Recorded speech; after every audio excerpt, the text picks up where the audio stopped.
This podcast is a member of the Place to Be Nation family. Visit us at placetobenation.com, the only place to be in your pop culture world.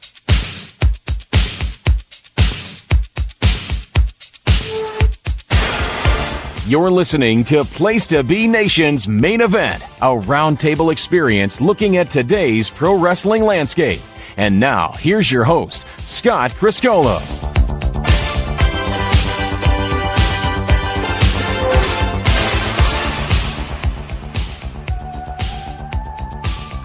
Place to Be Nation! Welcome back to your home for everything modern-day wrestling, here, there, and everywhere. Place to Be Nation's Main Event. I am your co-host, Scott Criscolo.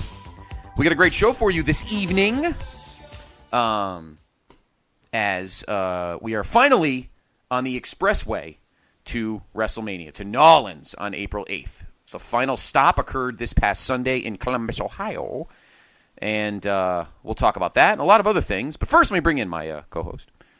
He is the co-host of the Kings of Sport, and he's going to help me tonight because it is episode 96. We are 5 bullets away from the big $1 billion in the history of this fine program. And so he's going to tell me that I can't think of, who was the other guy? Sean Jones? I think he was number 9. I think he was number 96. I think he was number 96. The Godfather, Nate Milton. What is going on, Scotty? That is a good one. I can hear the listeners yelling at their listening device of choice right now because I'm drawing a blank too when it comes to famous 96s. But I will tell you one thing, Scotty. We are going to be rocking like a wooden horse this week. We are going to get down. We're going to give the people that flavor in their ear, and then we're going to give them flavor in their ear remix, and that's all the Craig Mack song titles I know. So that's consider that my tribute this week, yes. brother. Rest in peace, Craig Mack, a Bad Boy original. So the first artist on Bad Boy to have a hit record. Many people think it was Biggie, but it was actually Craig Mack. It was Craig Mack, yeah, absolutely. So, Brother Nate, always a pleasure, my friend. Tonight's show, of course, we'll talk about Fastlane and what happened on Sunday in Columbus, and talk about what went on Monday and Tuesday on Raw and SmackDown Live. As again, we are officially on the road to WrestleMania. Now, not officially, but we are officially in the express lane to WrestleMania. No more stops. We're going straight to New Orleans. And then in segment 2, we'll be joined by Mr. Steve Willie and Mr. Chad Campbell for this episode's, the next installment of our New Japan Classic match pick. And we got a pretty good one. And I know it's Steve Willie's turn, but I may hop the line because I've got a perfect, unless Steve takes this one. We'll talk offline. Well, that's bad form, Scotty. You never cut your Willie. Yeah, never. That is true. I'll hop the Willie, but no, we got a good. We may do a show one here because I have a great idea for one in our next. We're gonna do a little formatting changes, but we'll talk about that at the end of the show. All right, why don't we hop in, Brother Nate, and talk about Sunday night in Columbus at Fastlane. We'll change things up a little bit, kind of make it a little more expeditious. We won't go match by match. Let me give you I'll give everyone the quick results of the show, and then we'll break it down. We'll break it down in a different way, make things a little more expeditious. All right. So here were the results of Fastlane on Sunday. We did have a pre-show match. Breezango and Ty Dillinger defeated Mojo Rawley, Chad Gable, and Shelton Benjamin. Your number one contender for the WWE Championship, Shinsuke Nakamura, defeated Rusev in 1450. Randy Orton is your new United States Heavyweight Champion. He has completed all of the lines of the, shall we say, all the lines of the resume by defeating Bobby Roode in 1915. Natalya and Carmella defeated Becky Lynch and Naomi in 8:55. The Usos and the New Day ended in a no contest at 9 minutes when the Bludgeon Brothers came out and bludgeoned them. Charlotte Flair successfully defended her SmackDown Women's Championship, defeating Ruby Riott in 13:45. And AJ Styles retains his WWE Championship in a six-pack challenge at 21:55. Brother Nate, just your overall impression of the show in general, and then we'll break it down a little bit.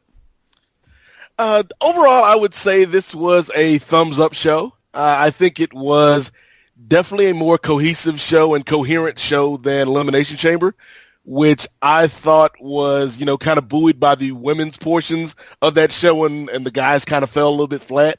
I thought everything for the most part worked on this show. It was what it needed to be, and I would say, I had a good time watching it. So overall, as a viewing experience, as this, special network event, I thought it was a good way to head into WrestleMania. Yeah, and it served its purpose on many levels. Of course, the big things that happened after Charlotte's win over Ruby Riott, Asuka came out and officially picked her, which is not really a surprise. A lot of people, the rumor was pretty strong for weeks that she was going to cross brands. The Bludgeon Brothers wrecked what was actually a pretty decent tag title match. And then, of course, we had our first face-to-face interview. It was brief between AJ Styles and Shinsuke Nakamura. Or as he almost said, I was goofing with the guys I was watching with. It almost sounded like he was about to say shit cake Nakamura, which I thought was pretty funny. It sounded like he was about to go, let me tell you something, shit cake, Shinsuke, shit cake. I thought it was pretty funny. Yeah, I thought the show was good. I agree that I think... You know what's weird? And this may be the difference between Raw and SmackDown Live at the moment, at least in terms of champions or main event guys. Both main events of those two shows, the Chamber and Fastlane, had predictable main events. We all knew from the beginning that Roman Reigns was going to win the Chamber, and we all knew, for the most part, I mean, there was some doubt because people just are cynics, but that AJ was going to keep the title on Sunday, and it was going to be AJ and Knock April 8th. But for some reason, people got more into this main event than they did the other one. Now, obviously, that's, of course, the ludicrous anti-Roman bias as compared to the pro-AJ bias, which there definitely is. And this is not sadly, it's not indicative of either guy because both AJ and Roman are tremendous superstars. But there obviously is an anti-Roman bias and a pro-AJ bias. There's no doubt about that. Give me three, one by one. Give me three specific things you took away from the show. We'll break it down. We'll chat about them. But three specific things that are in your head right now about the show that we can chew the fat on. Well, you already named one of them, so let's go ahead and kind of put that on the table. Sure. The Asuka walkout. Okay. I think it was something that wasn't unexpected. It's something that fans have been theorizing about and people have been writing about for a while now. But just to see her in this light, and I don't want to go as far as to say she was diminished on Raw, but she certainly hadn't been what she was on NXT. Mm-hmm. At points. And so I think this is a great chance to kind of refresh her. I love the matchup between her and Charlotte. I think both are excellent heels and faces. But I'm hoping we get more of Charlotte going a little bit more towards that heel side in this matchup. So that was one thing I liked. The other thing, which was maybe the most surprising thing of the night to me, the Bludgeon Brothers actually came across as a serious threat. Mm-hmm. And I liked how they did that. And I'm going forward to what we saw on SmackDown this week, like when you got the Usos and the New Day and what they've done in the tag division over the past year or so, and now you got a team like the Bludgeon Brothers who they're not the Usos or the New Day in terms of work rate, but Luke Harper is a pretty good worker. And Rowan is a decent big man. He's decent enough for what these guys are going to be able to do around him. So I'm hoping that the triple threat is the direction we're going to with those tag teams. And that was something that stood out to me. And then I guess the third thing that stood out to me, and, I know you've got some thoughts on a particular match.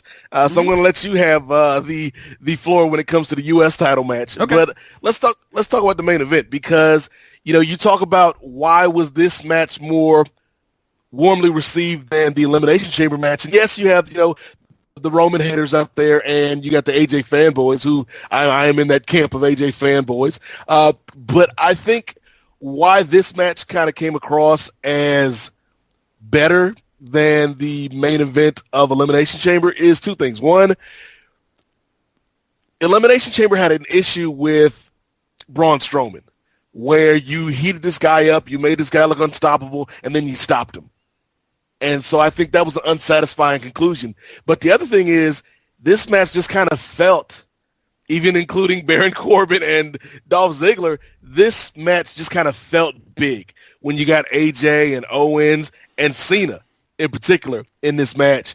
And so, yeah, I really enjoyed the main event. I can't say enough about the Big Match Johnny, especially coming off of that promo that he did on Raw this week. I like that 6-pack challenge, even though I didn't really like how we got there, but I liked the conclusion of the match. So those are probably my 3 big takeaways from Fastlane. Okay, let me chat about those. My comments on those, and then I'll. First off, Asuka. The reason Asuka seems different on Raw than when she was in NXT was, she was the champion, so she was the focal. She was the focal entity, and she was the heel. Even though she was getting crazy pops, she was getting she was the heel. So she had this dominant thing about her, and she took out Bayley and didn't. I mean, Bayley's heat and she didn't wrestle every week. I think that's another thing too, Scott. Yes, yeah, she was treated as special, but that's a Triple H thing as compared to once they go into Vince's side of the room, then everything changes. And you wrestle every week, and then you start to. I mean, she got a good beating on matches on NXT. She just always won in the end. And losing to Asuka was not like a badge of honor. Like right now, our NXT Women's Champion is Ember Moon, and I love Ember Moon, and she's a pretty good champion, even though she lost twice to Asuka, and it doesn't hurt her that she lost twice to Asuka. It's not a big deal. No, not at all. And same thing with Bayley. Bayley lost to Asuka, and then she lost the rematch. She went to Raw, and she was fine in the beginning, and now she's we won't get there. That's a different show. We talked more about that in the last show. I am intrigued by how we will go from here on in with her and Charlotte for the next 4 weeks or whatever it is. Almost, well, not many actually. 4 weeks. Because Charlotte and Asuka are 2 very different workers. And Charlotte, it's amazing, and I think you got to give the WWE promotional machine credit for this. She is her dad, and she is treated like her dad, and her title defenses feel like her dad's. Yeah, and unlike now, the only difference between her and her dad is if this was Rick in the 80s, he would be beating Asuka at WrestleMania, and then chase her a little more, and then eventually she wins. But that's not going to happen. Charlotte's going to lose at WrestleMania. Because I think they want Asuka to be under. Because I have a feeling 1 year from now at MetLife or Philly, wherever the hell next year is, it will be Asuka and Ronda. But that's a different beast for way, way down the line. Interesting. Yeah. But that shouldn't take away from how great this match is going to be. So I like the fact she came out and she did that's, oh my God, another person pointed to the sign. That's everybody points to the sign. That's just the way it works. That's why the sign's there. Duh. So I'm fine with that. Honestly, if we're looking at this like this is 100% real, everyone should point to the sign, because Heath Slater should be pointing to the sign, because that guarantees your trip to WrestleMania. Exactly. And Ronda pointed to the sign, and she didn't have a match. She just did, and then of course we eventually got to that match. Now, the second point. Well, let's talk about the main event, because you passed it. What was your second point? I just want to confirm, because you passed the U.S. title match off to me, so I'll hold off on that. My second point was how quickly the Bludgeon Brothers were made into a credible threat. Yes, and I think it's because they're booked as such. The weapons don't hurt. They don't even look moderately cheesy. I actually like the weapons. And they took 2 moderately babyface tag teams. Let's talk about that for a second before we get into the Bludgeon Brothers. for the first time in a while, maybe since the New Day Wyatt series on Raw, the New Day actually had to cut some relatively serious promos. And the promo that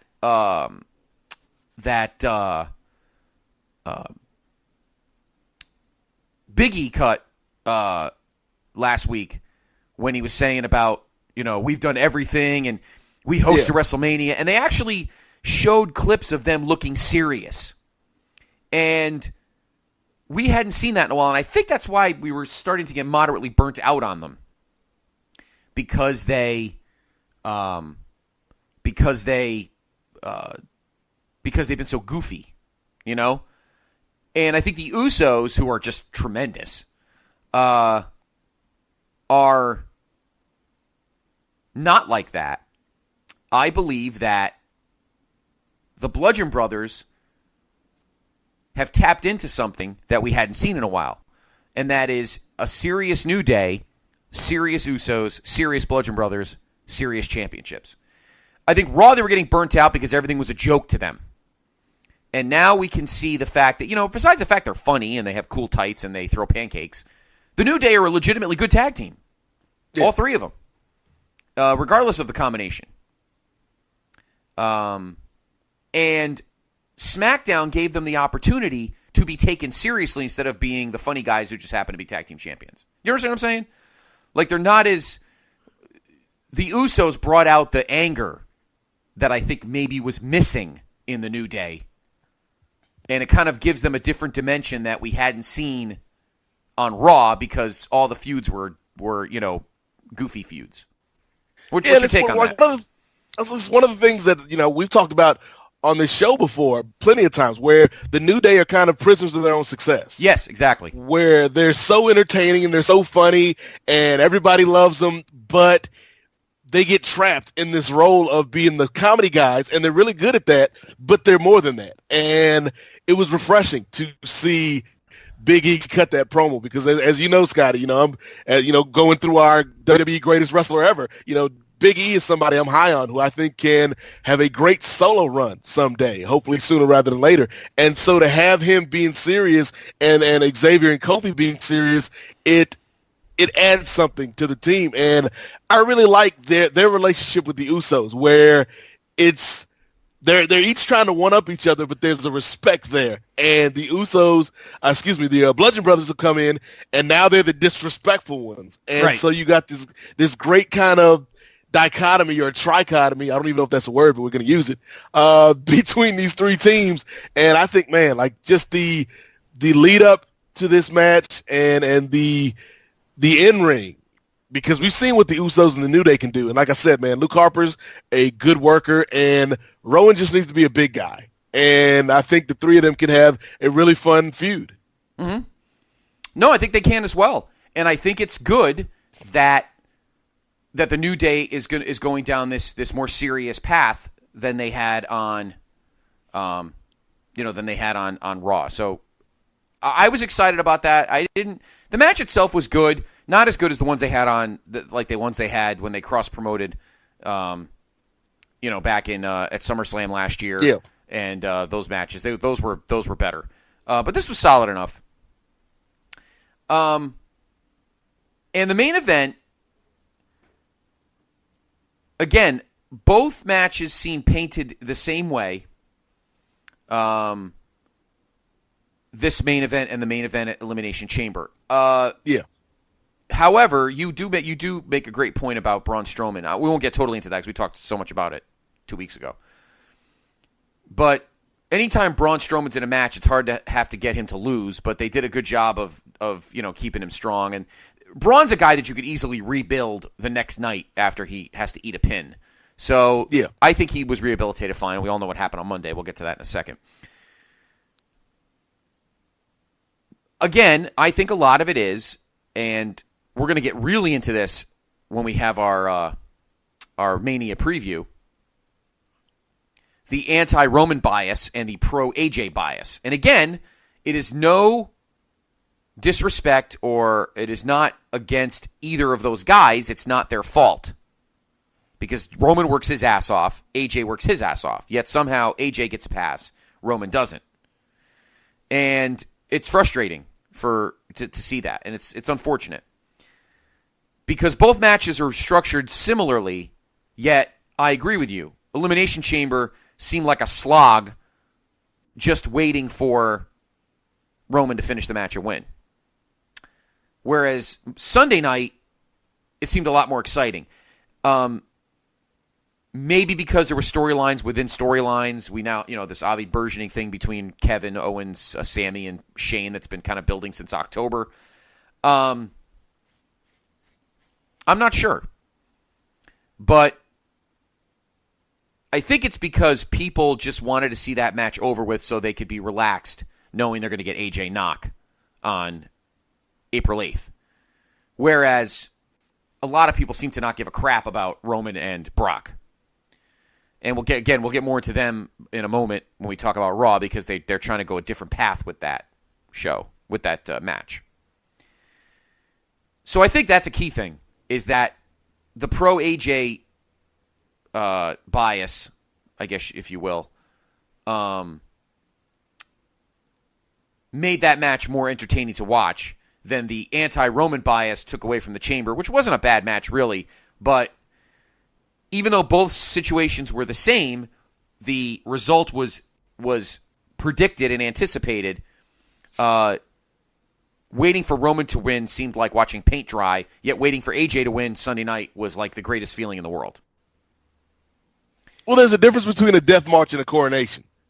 And Correct. I think that's kind of what that's a good point, because if to take it back to when we were kids, Scotty, like if you got in trouble at school and you have to spend the rest of that day wondering what's going to happen when you get home and your mom or your dad gets that call from school, that's not a good feeling. It's going to be an unsatisfying conclusion. But if it's report card day and you got straight A's and you're waiting to see what happens when you get home, that's anticipation. And I think that definitely played into the way that people kind of looked at these two matches. Mm-hmm. Yeah, exactly. And that sucks for Roman. But we're going to get more into a lot of Roman as we obviously get closer to April 8th. But yeah, I think that even though both matches were structured roughly the same, plus, Nate, there's always fear because, again, the pro AJ bias shows a fear. Because you had that 2% that thought, are we going to get knocking Dolph? Yeah. Or knocking Cena? Or some type of schmaz where Cena gets into the match.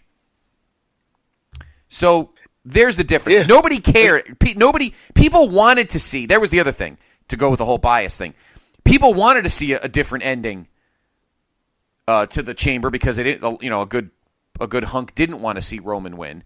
But Sunday night, everybody was crapping their pants at the last of that 2%, thinking, "Oh Jesus, we're going to get some schmaz, and Knox going to have to share the stage with somebody else." Which is a good point because going back to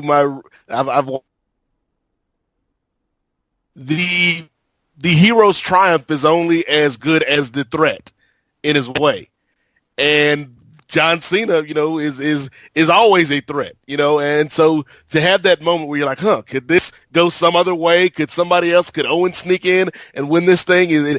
And for AJ to come out, like it's like the Super Bowl when there was a moment where it's like, oh no, the Patriots are going to win again, and then they didn't, and that makes the victory even sweeter. Right, exactly. So there's where that comes in involving the main event. Because both main events were exactly the same. The person winning was predictable, but because of the bias right now in WWE involving fans, one match felt like a death march and one match felt like a coronation. All right, here's my point one. Columbus is a great place for a show. Crowd was pretty good. They obviously go back there often.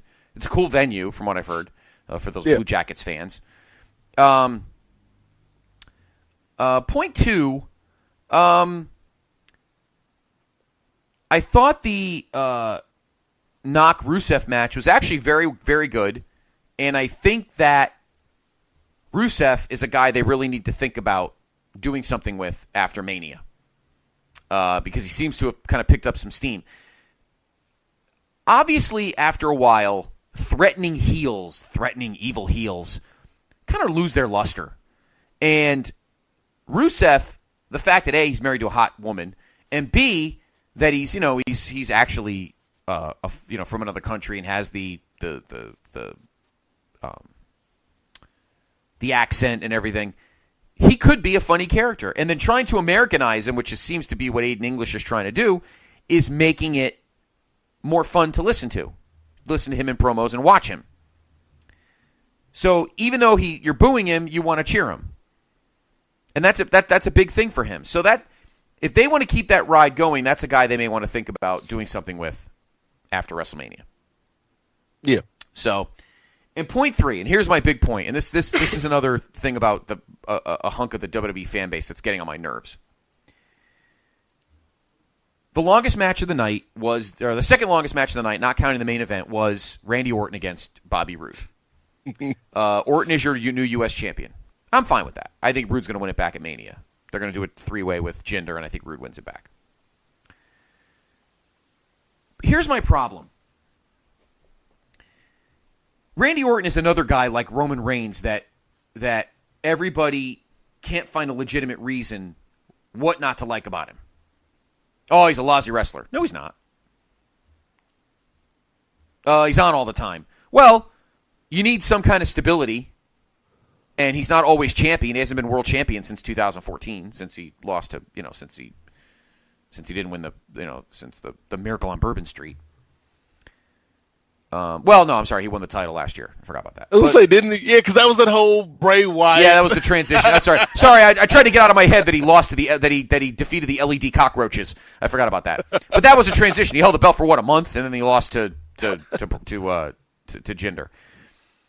But it's also SmackDown, and not many people cared. You know how that goes. Now,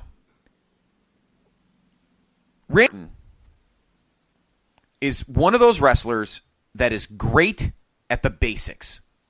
You have wrestlers like AJ Styles, and you have wrestlers like John Cena, and you have wrestlers like, Braun Strowman, and you have wrestlers like Randy Orton. What do they all have in common? They're all different kinds of workers. AJ is a exceptional technical marvel and a great aerial, magician. John Cena is a hybrid. John Cena reminds me a lot like Edge. I always called Edge a hybrid, a guy that can adapt to any type of opponent, and Cena can do that. You have Braun Strowman, pure power bombs, power slams, clubbing, strikes. He's not going to put you in a headlock. He's not going to put you in a sleeper, an anaconda vice. But he's just going to bludgeon. He's going to bludgeon, no pun intended, you until you can't get up. Then there's Randy Orton. When you watch Randy Orton wrestle, is he dull? I wouldn't say he's dull. Randy Orton has 2 moves that he has to work around. He's a lot like Bret Hart was. Randy Orton has 2 moves to work around. The pivot DDT, which is what I call it. I don't know what the official term is, but the pivot DDT. And obviously the RKO. You're going to see those 2 things every single Randy Orton match. Yep. How he gets to it is up to his opponent, is based on his opponent. And that's not necessarily a bad thing. You need to have guys on a roster that are good at the basics. Because if you have 75 AJ Styles, guess what, Nate? AJ Styles isn't that special anymore, is he? Nope. You've got to have guys that are good at the basics, that can put on a solid 13 to 19-minute match when he needs to. And that's what Randy Orton does. If you asked me, if you rank the 20 top 20 top characters in the company in terms of just overall package, where do you rank Randy Orton? I'd rank him like 9th or 10th or 11th, which is not horrible. It's not 20. No, it's not 1, but it's not 20. And he's had great matches. He had great matches with Daniel Bryan, great matches with Triple H. He's had stinkers with Triple H. He's had good matches with Cena. He's had some stinkers with Cena. It all depends on the scenario. But Randy Orton is a guy that this company has been able to rely on time in and time out and time in and time out when they need him. He rarely gets hurt. He hasn't really had a long-term injury since what? 2008? When he broke his collarbone? Yeah. Or was it 2007? Now I'm confused. No, it's 2008. when he landed funny in the match with Triple H. I forgot what it was, One Night Stand or Judgment Day, one of those post-Mania shows. And it's really sad that we are so ingrained to like a certain kind of wrestler right now that guys that are just good at what they do and what their role is get trashed. Bobby Roode wrestles a lot like Randy Orton. Yet everybody loves Bobby Roode, including me. But he's no different than Randy Orton. Bobby Roode is not AJ Styles. No. Bobby Roode is not John Cena, per se. A little bit. Bobby Roode is one of those guys, and Nate, you know this just as much, if not better than I do, because you watched a boatload of Bobby in TNA. He's another one of those guys that's just a good basic fighter. He grapples well. He has good strikes. He'll work the mat. He's a good hybrid. He's another one of those guys that fits well based on who his opponent is. And that's why that match I thought Sunday was really good. Was it 5 stars? No, I'll give it 3. I'll give it 3. 2 3/4, but I would push it to 3. But those are the kinds of guys that are your glue guys on any show and in any promotion. You got to have your specialty guys. You have to have your top flight guys. You have to have your power guys. You have to have your tag team specialists, and you have to have your glue guys. Randy Orton is a glue guy. He's not going to set the world on fire. He's not going to be, AJ or Knock or, anybody like that. But you don't have him, and suddenly there's a gaping hole in the card. So I feel bad for a guy like Orton who seems like he's kind of matured a lot. Remember mid-2000s he was pretty douchey. Yeah. And his rep backstage was pretty lousy. But he seems to have been a guy who's matured, understands, hey, look, I'm a third-generation guy. My dad was a solid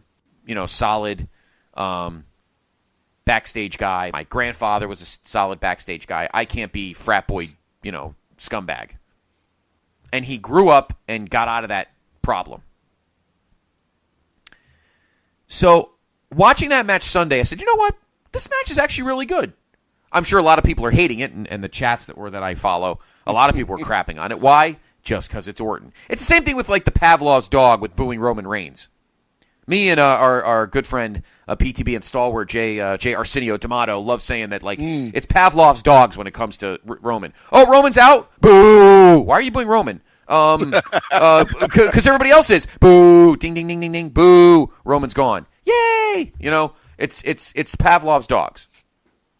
The bell's ringing. Roman's music's up. Boo! Why are you booing him? I don't know. That guy is. Why are you booing him? I don't know, because she is. Why is she booing him? I don't know, because he is. Nobody has a reason to. And the Suffer and Succotash thing was 3 years ago. Let's get over it now. Let's get over it. Okay? The guy does not have bad matches. His promos waver. The one thing that maybe Roman still has to learn, and again, we'll talk more about Roman down the line, but is how to adapt his promos to the circumstance. That's his only problem still he's got to work on, is his promos are the same with every opponent, when I think he needs to start changing his tone like he did with Cena. And I think he's trying to do that with this turn of the storyline with Brock, which we'll get to in a second. Anyway, I don't want to get more on Randy Orton. But that was one of the biggest things I took away from Nate on Sunday night was Randy Orton deserves more respect from the WWE fans. I hate the word universe. From the WWE fans, because he's a glue guy. And I guarantee you that if he left within 3 or 4 weeks, and people will be like, well, Dolph Ziggler's there. Well, yeah, whatever. The fact remains is Randy Orton's a glue guy that'll always be there to fill a hole for you, and he'll give you 100% every time. Yeah. Now, I think that the two things with Randy in terms of how some fans view him are, like you said, he's got kind of a throwback style. You use the word hybrid. I use the word throwback because I think, both he and Bobby feel like guys that are great now, but they would be so much more comfortable in the 90s or the early 2000s. Like they seem like guys from not a generation gone by, but maybe a decade or so gone by.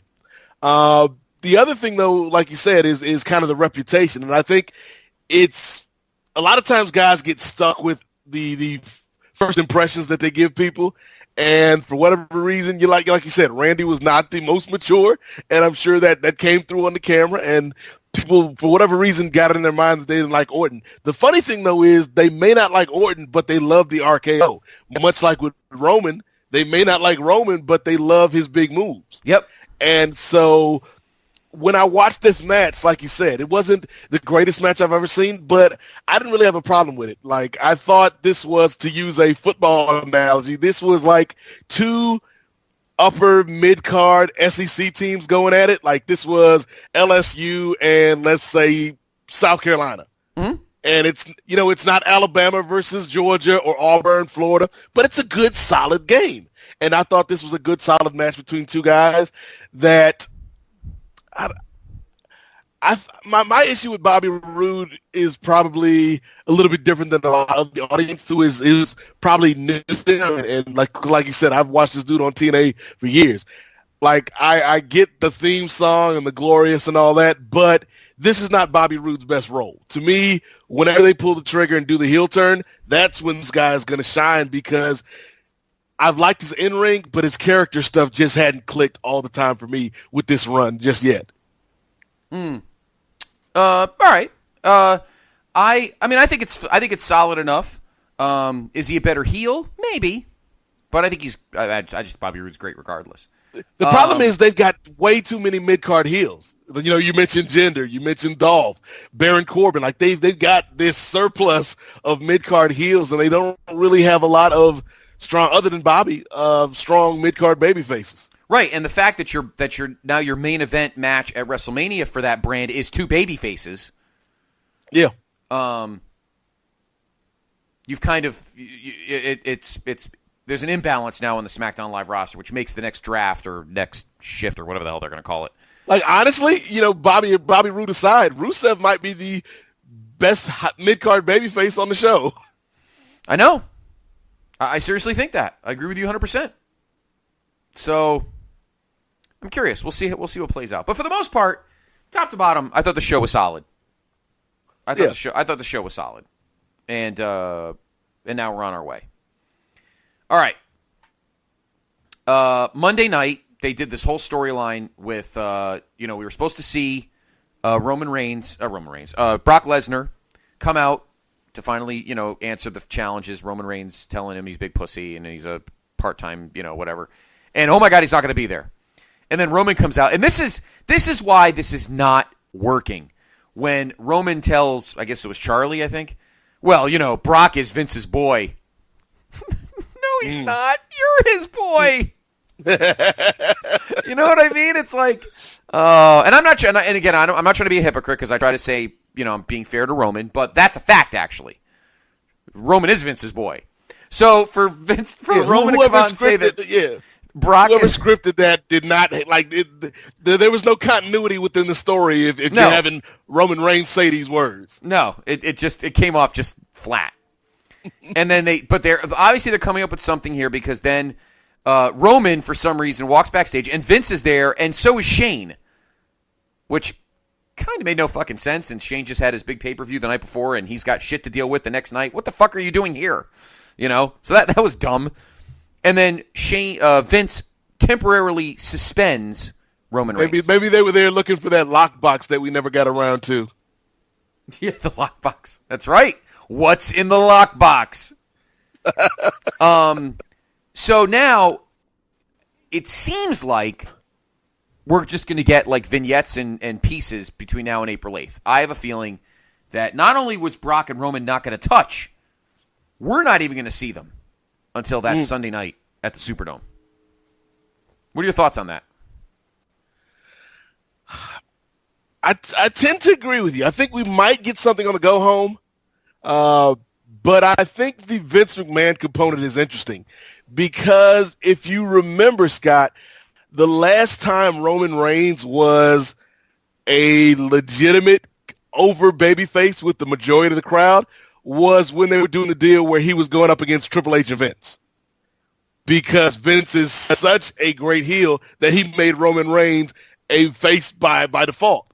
And so it's interesting to see Vince kind of inserted back into the mix and, just seeing Vince on TV is becoming more and more of a rare thing these days that, it kind of piqued my attention when I saw him. And so I don't know where they're going, man, because I actually liked Roman's promo. I guess it would have been 2 weeks ago now on Lesnar.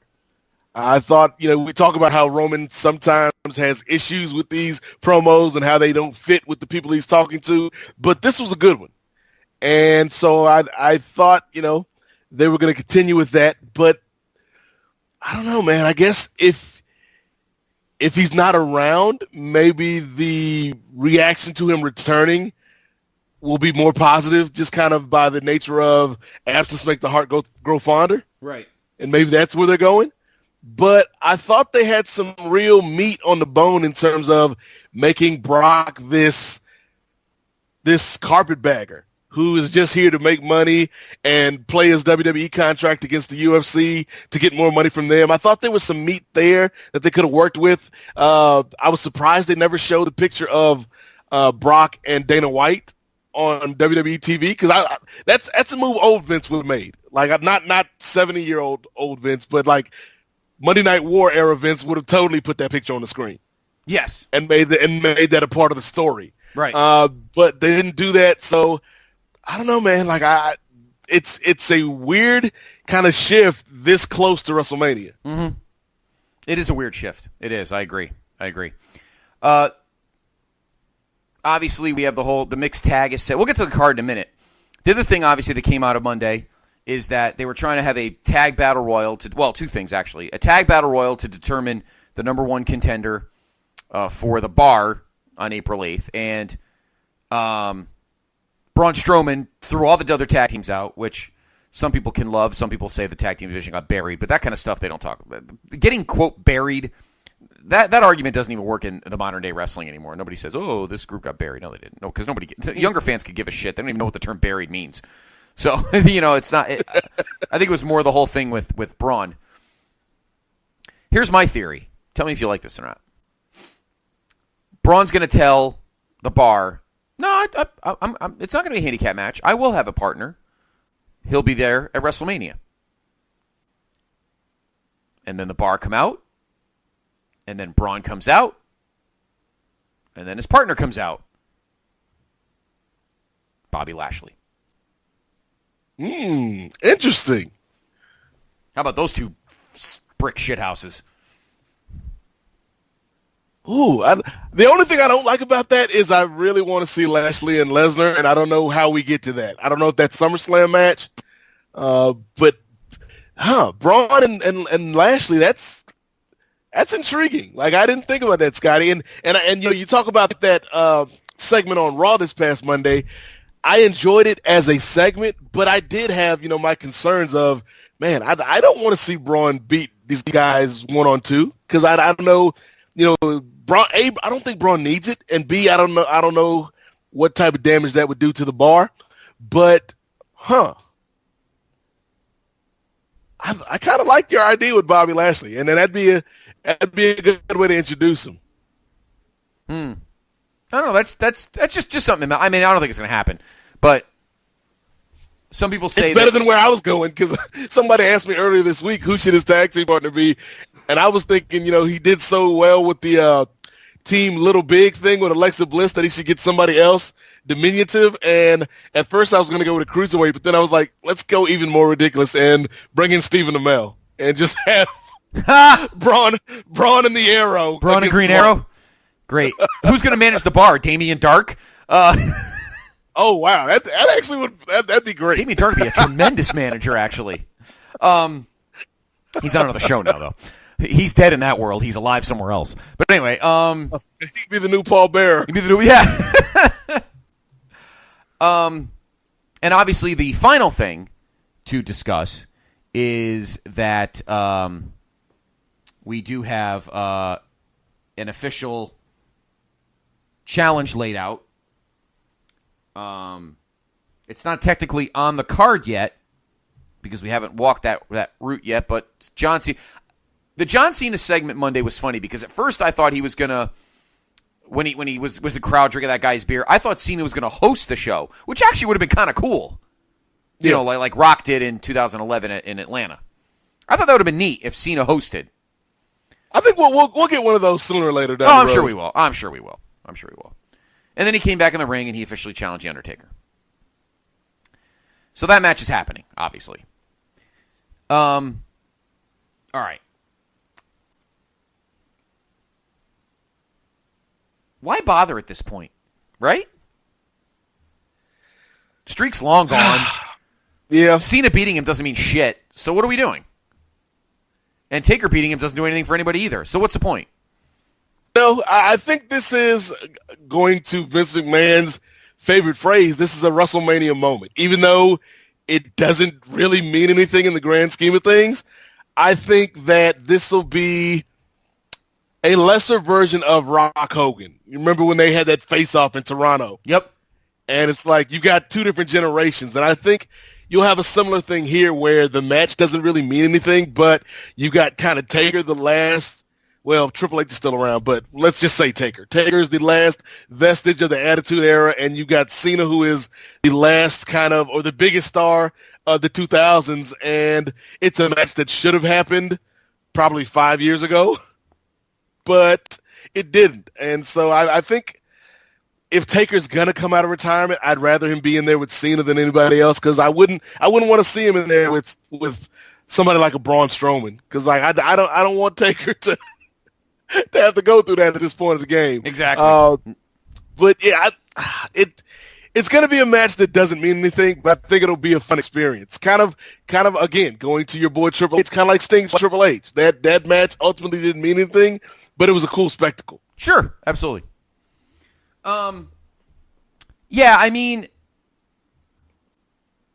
if you could, I said this to somebody last week, I think it was. We were talking about where Cena if Cena Taker was ever going to happen. The year I thought it was going to happen, if they had decided not to do the whole rematch, was WrestleMania 26 in Phoenix. That would have been a perfect spot. Instead of the rematch with Shawn. Now that match is tremendous, obviously. One of the, probably the 10 greatest of all time. Not as good as the year before. That match is perfect. But you didn't really need Cena to have to wrestle Batista. Nobody remembers that match. Nobody remembers. I mean, 80. That's one of those WrestleManias that, other than the main event, 80% of it you don't even remember. You know what I mean? Triple H fought Sheamus. Who the hell remembers that? I guess besides me. But and I barely remembered actually. And you had Cena, Batista, that awful. I mean, I think the other thing that's memorable about it is that atrocious Brett Vince debacle. The problem with that was, and I said this, the only guys that were in the Hart family that would have made it, they're all dead. Like the guys that would have made that feud, that Brett Vince feud, tremendous, were Owen, Bulldog, and Pillman, and they're all dead. Yep. Who the hell wants to listen to Bruce Hart babble? It's like talking to a ruler, or a donut. It's like, Anyway, my point is, if they were ever going to do Cena Taker, that might have been the mania to do it. Would have been in Phoenix. Because there was nothing else on that show really to jump out at you. That would have been huge. Because that whole match, that whole show was on the backbone of the probability that Shawn's career was going to be over. Otherwise, the rest of the card nobody cared about. Do you remember who won the Money in the Bank? Ooh. You don't, do you?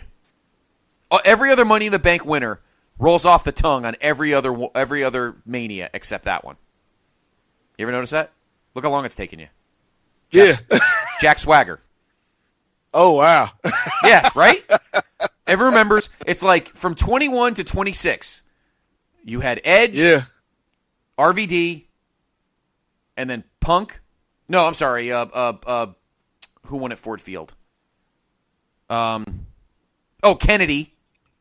Yeah. And then back-to-back Punks. And then that's it. That you don't remember because you don't remember Jack Swagger. No. And then I remember Del Rio though after that. Yeah, exactly. So that could have been a good pay-per-view. That could have been a good Mania for Taker and Cena. Anyway, more on that in a couple weeks. Look at the bright side though, Scotty, because we're gonna get Dead Man Taker coming to the ring on a bike with Kid Rock, Hall of Famer Kid Rock. That's playing right. It out. That's right. Rolling. Oh wait, the wrong asshole. Actually, I have nothing against Kid Rock. Fred Durst, nobody likes. Anyway, now, Tuesday night on SmackDown Live, the only real development occurred. Jinder Mahal beat Bobby Roode, and then Orton RKO'd him. And then Shane announced that Owens would face Sami Zayn one-on-one at WrestleMania, and then the both of them attacked Shane after the match, or after the announcement. Yeah. That's kind of in limbo right now. I don't really know what to make of that yet. We don't know if that match is actually happening or not. So we're not sure. We'll keep that in our back pocket. So here's your updated card of the weekend. Of course, Saturday night. Yes, Kid Rock, by the way, as Nate just said, Kid Rock is in the Hall of Fame. That leaves us what? Maybe one more spot for somebody? We haven't heard Bigelow yet. That's supposed to be the other rumored one. Yeah, I was gonna say, because usually it's you got a female, you get somebody from the Attitude Era, you get somebody from the Hogan era, and you get a celebrity and somebody that's not with us anymore. Correct. Or like an announcer or a non-wrestler. So in this instance, this year it's Kid Rock. All right. So Saturday night is, of course, TakeOver New Orleans. We have 4 matches. Now, of course, the big news with Bobby Fish being hurt, the finals of the Dusty Rhodes Classic is also the NXT Tag Title match. So it's the Undisputed Era, where Adam Cole is now going to replace Kyle O'Reilly, or is going to replace Bobby Fish and will wrestle with Kyle O'Reilly against the Authors of Pain and Roddy Strong and Pete Dunne. Pete Dunne, by the way, still your UK champion. Meanwhile, Adam Cole is also in this ladder match with EC3, Killian Dane, Lars Sullivan, Ricochet, and Velveteen Dream to crown a new, and this is so Triple H, which makes it so awesome, NXT North American champion. So awesome. I can only imagine what the belt's going to look like. Then Ember Moon and Shayna Baszler with their rematch for the women's title, and then the main event, Andrade Almas to defend the NXT title against Aleister Black, which a lot of people think Almas is going to be served up. Aleister Black's in the same pickle that Asuka's in. I mean, she kind of has to win. He kind of has to win, but we'll talk more about that down the line. Come on, Nate, you're optimistic. You're an old school territory guy like me. If you had your way, Nia Jax would have every belt. But if you had your way, if we had our way, that North American title belt's going to look awesome, except it's going to have that giant X on it, probably like the other belts do. Oh, not only would it be an awesome belt, and not only would it be the North American title, but it'd be like the North American television title. Exactly. Maybe there'll be some beer stain. Maybe there'll be some dry beer on it or something, or some cigar, Dick the Bruiser's cigar ashes or something. WrestleMania. Why is Bobby Eaton in NXT? Don't we wish? So here's the official WrestleMania card as of now. It's actually pretty laid out. Brock against Roman, AJ Knock, Miz, Seth, Finn for the IC belt, which I think is going to be a tremendous match. Yep. Looks like Orton and Rude is officially a rematch at WrestleMania for the U.S. belt, although that may change. Charlotte Asuka, The Bar versus Braun and TBD. Cedric against either Drew Gulak or Mustafa Ali in the tournament final for the vacant Cruiserweight belt. Go Cedric. And, of course, Kurt and Ronda versus Hunter and Steph. Owens and Sammy. I guess that Wikipedia has that as a match. We'll see if that lasts. Oh, an interesting thing I want to ask you. They don't officially have the Andre the Giant Battle Royal on here, but now we have a women's Battle Royal. A new trophy that is officially named after, apparently, the Andre the Giant for women, I guess, the Fabulous Moolah. Interesting. Now, it has obviously come to light that Moolah was a piece of shit. So, in more ways than one. The only one announced right now is Carmella for the Battle Royal. She made her announcement on Tuesday. We don't officially have an Andre Battle Royal yet, which would be kind of dumb to not have one, since 2 days later, that awesome documentary is going to premiere on HBO, so you would think they could have one. The only other person that you could probably name it after would be Mae Young, but Mae's already got the tournament named after her. Are you okay with this being named after Moolah? Well, the problem is there's a lot of politics involved, because if you look at people that this could be named after, they're either too new, like a Trish Stratus or a Lita. They are not super connected with the current fans' minds, like a Alundra Blaze / Medusa, or my favorite Leilani Kai. They're dead. Like, honestly, if we're gonna pick a dead person, I probably would have gone Sherry Martel over Moolah, but knowing what the company thinks of these people, and China's another one you could throw out there, but knowing how the company views some of these women, Moolah made sense because they didn't want to give Mae Young something else. But like you said, it's funny that a lot of people are kind of finding out about this stuff now. When the stories have been out there. If you choose to have looked for them and searched them out, about how Moolah treated these people, and she was basically the pimp before Charles Wright ever got into wrestling. Right. If you want to go there. So yeah, like I don't think Moolah is somebody that should be celebrated, but at the same time, like, this is not something that I'm losing sleep over. Right. I mean, it's tough. I mean, Moolah's reputation suddenly is a little bit sullied, but WWE doesn't really like to talk about things like that. But you could have named it after Alundra Blaze. But the fact Andres won, they were kind of painted in a corner, I suppose. And the problem is, like for a lot of their history, women haven't meant anything. So, there's the pickings are slim if you want to, have this memorial thing for this this prestigious thing for the women. Like, your options are limited. Right. Yeah, they are. So. I'm almost surprised. I'm almost surprised that girl didn't name it after herself, and we had the honorary first ever Stephanie McMahon Revolutionary Battle Royal. I would love a Stephanie trophy. That would have made it. That's pretty good heat. And then Ronda could come out the next night and smash it. Yes, over her head. That'd be fantastic. So we got a lot more to talk about as we move ahead. Obviously, we will have, of course, a mega WrestleMania preview show. We're going to have a bevy of stars for that show. And we will preview everything that weekend, including, of course, both NXT TakeOver New Orleans and WrestleMania 34. Yep. All right, why don't we take a break? Real quick, Scotty. Yes, sir. Well, I think I can stand firm in the conviction that the fabulous Moolah, while great, is not somebody we should currently admire or honor. There is somebody that we've been remiss in honoring this entire program, Scotty. Yes, sir. And that is Hall of Famer Cortez Kennedy. Ah, yes. Number 96 for the Seattle Seahawks. God rest his soul. Right, he passed away. I think he did pass away. Yeah.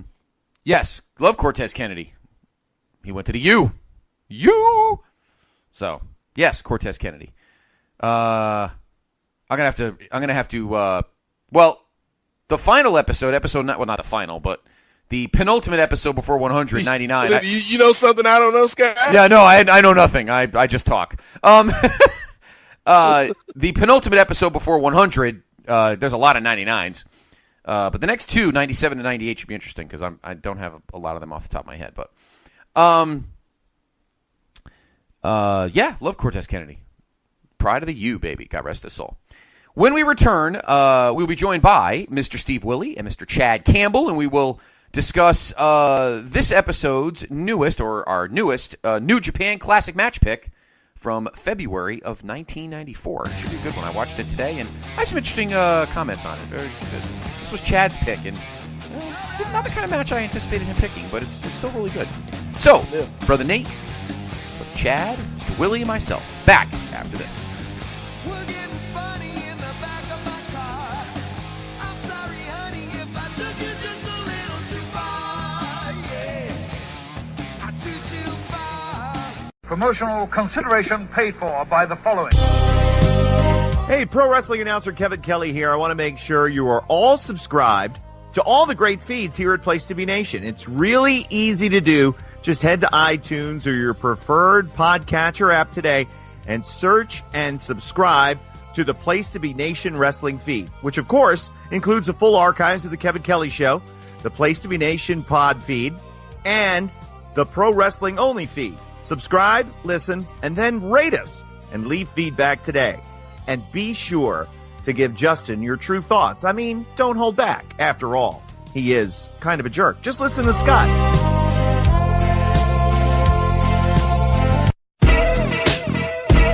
Place to Be Nation's JT Rosero and Chad Campbell here. We want to let you know that we have a ton of great podcasts available to you on iTunes, Stitcher, Google Play, and PlayStation.com, and we offer those to you on 3 great feeds. On the Place to Be Nation Wrestling feed, we bring you the Mothership, the original Place to Be podcast, as well as Main Event, Lucha Afterground, and our monthly pay-per-view reaction shows, as well as the Our Vantage Point podcast and Jeff Learns Wrestling. In addition to these full-length shows, we also deliver quick-hit pod blasts on topics old and new. Over on the Pro Wrestling Only feed, we dive deep inside the wrestling business with a stacked army of experts leading the way. The feed features potpourri shows such as This Week in Wrestling, Greetings from Allentown, Psychology is Dead, Puro Potpourri, Stacy and Elliot's Bogus Journey, and the Military Industrial Suplex. We also have shows that focus intently on certain topics like Letters from Center Stage, Space City, and NWA Classics on Demand Adventure, Through the Years, Strong Style History, Strong Style Story, and Mount Olympus. Plus, the feed has the full archives of legendary shows like Titans of Wrestling, Where the Big Boys Play, Letters from Kayfabe, and much more. And on our popular Place to Be Nation Pop podcast feed, we offer such great shows as the Glenn Butler Podcast Hour Spectacular, Rank and File, PTBN Dadcast, Go Home in a Box, NBA Team, and Lucha Undead, as well as a veritable podcast heaven for comics fans with the Hard Traveling Fanboys, Sellers Points, Todd Weber's Conversation, Geek and Sassy, and Imaginary Stories podcasts. You can find all of these current shows plus archives of our past podcasts, including The Kevin Kelly Show, as well by subscribing to all of our feeds on iTunes, and while there, be sure to rate and leave feedback as well. All of these shows, plus others, available on PlaceToBeNation.com, where we cover pro wrestling, sports, movies, comics, plus in-depth stretch projects and more.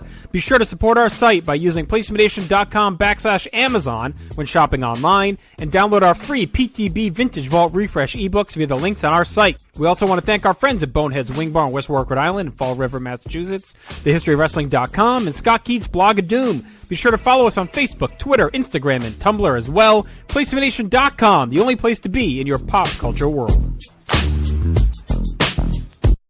Regulators, mount up. It was a clear black night, a clear white moon. Warren G was on the streets trying to consume some skirts for the E, so I could get some phones. Rolling in my ride, chilling all alone. Just hit the east side of the LBC on a mission trying to find Mr. Warren G. Seen a car full of girls, ain't no need to tweak. We are back on Place to Be Nation's main event, or should I say back and better than ever, because this is episode 96, the Mike Golick episode, Scotty. Ah, there we go. That 1 year Mike Golick had in Miami, he wore number 96, so we got to send a shout out to the big guy. That's right. The co-host of course, the Wingo and Golick morning show on ESPN Radio, of course, and a Connecticut native. He lives in Cheshire, somewhere in the central part of the state. If there's something that Golick would be familiar with, Scotty, it's calling audibles, being on that defensive line. Yes. If he notices something, he has to call an audible and switch up the game plan mid-flow. And I think we might have to call an audible tonight, brother. Yeah, we do have to call an audible tonight. Yes. Let's explain to our wonderful listeners.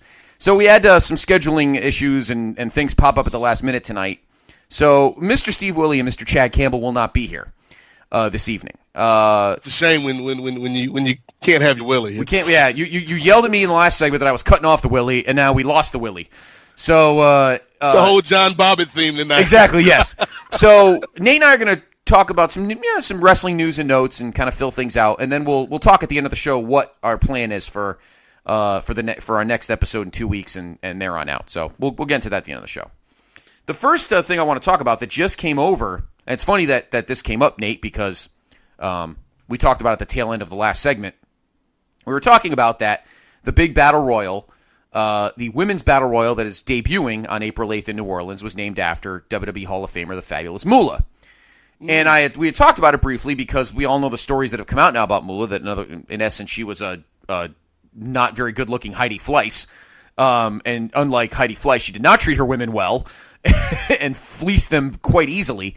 Just to give everyone a background, in case you're not sure, and we kind of alluded to it in the last segment, let me clarify. I guess it has come to pass, or has come out over the last few months. It was kind of alluded to over history, but nobody really knew the story. But apparently, all of the trainees, all of the female wrestlers that Moolah and her assistants trained were sent to promotions, to promoters, and let's just say they did more than just wrestle, if you get my drift. And Moolah got a substantial kickback, not from the promoter, but from her girls. Her girls pretty much had to pay her quite a bit. It's not a very flattering story for her. And she was just not a very good person. The first time I kind of heard about the rumors, Scotty, I want to say it was 2 or 3 years ago, maybe a little bit longer than that. But I was watching a shoot tape of, of course, one of my favorite WWE female performers of all time, Leilani Kai, and she was talking about how Moolah would send them to these disreputable promoters, and they'd endure what they had to do in the ring and what some of them had to do outside of the ring. And then at the end of the day, Moolah was taking, anywhere from 50 to 60% of their money, and it's like they were getting screwed literally and figuratively on both ends of the deal. Yeah. Yep. So it turned out just as we were about to start recording that WWE got a lot of flack from fans online, from past Moolah trainees, and most importantly, Snickers, who's one of the major sponsors of WrestleMania. So WWE, they were not satisfied. They were not satisfied. No, there was not enough nuts being passed out. So what happened was WWE is now calling it the WrestleMania Women's Battle Royal. What are your thoughts on that? I mean, this is something that, we talked about a little bit in the A block, where this is a company that they kind of operate in a bubble. And I think we kind of saw this with their treatment of Jimmy Snuka, where if you're looking at it from a strictly PR standpoint, that might not be the dude that you want to honor, given some of the stuff that has come up about Superfly. But to them, he's part of the family, and they don't see how it could be problematic. And same thing with Moolah. Like, to them, she's this groundbreaking trailblazer, and in some respects she was, but there was also this dark side where she took advantage of a lot of people and, hampered a lot of people's careers, and in some cases ruined people's lives. And for them to kind of not be oblivious or aware of that fact, and to be oblivious and not realize that, this might not go well and people might take offense to this, especially in this age of, women kind of speaking out more about stuff, Scotty. Like, right. If this had happened maybe 5 years ago, maybe we don't get this kind of outcry from people. But in a post Harvey Weinstein world, this is something that you might not want to be associated with, and certainly a company like Snickers is not going to be cool with. So, I think it's a completely generic name. I know that the name's not hopping off the page, but it's certainly better to be generic, I guess, than to be controversial. Exactly. I would have said, and I was saying this to Greeny earlier, that the only other name, maybe they want to honor somebody who's dead, and there was really nobody left to honor that's dead. I would have named it the Alundra Blaze Battle Royal, but you couldn't call it Memorial because she's not dead. But it would have been cool to have it named after her, and then she shows up every WrestleMania with the trophy. That'd be kind of cool. Yeah. You don't have to put her on it, but it'd be neat to have her there, and then she hands the trophy to whoever wins. It'd be kind of cool. But I saw one of the theories online that I saw was the only reason that this was named after Moolah, and not only because of the fact that, she's kind of in the WWE family, but because they had a statue of Moolah lying around and they didn't have time to make one of anybody else. Yeah. Like, really, is this what we're doing now, people? Like, you can get somebody to mock up an Alundra Blaze statue or a Sherry Martel statue if you want to go that route. Dig it in the Stanford warehouse for something to slap on top of one of those generic trophies.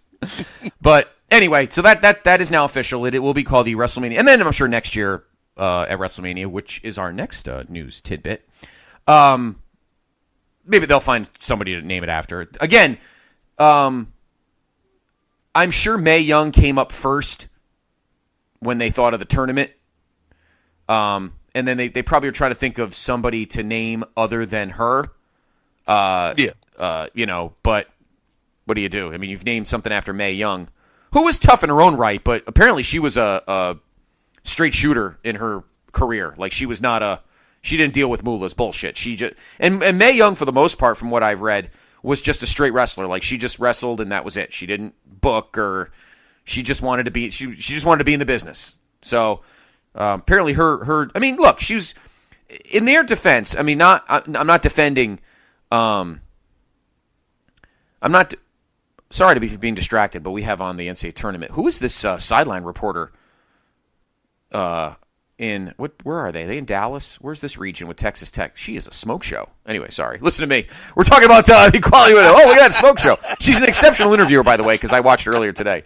But I'm like, wow, she's a smoke show. Anyway, that was pretty fun. It's almost like I'm doing a WWE skit. It's pretty funny. A lot of these women had to. I will say this. We'll forget Moolah specifically, but going back to like Mildred Burke, which they could have named it after her, I suppose. A lot of these women wrestlers, even throughout the 30s, 40s, 50s, and 60s, had to battle the male side, and not every promoter was as benevolent as Vince Sr., or Jim Crockett Sr.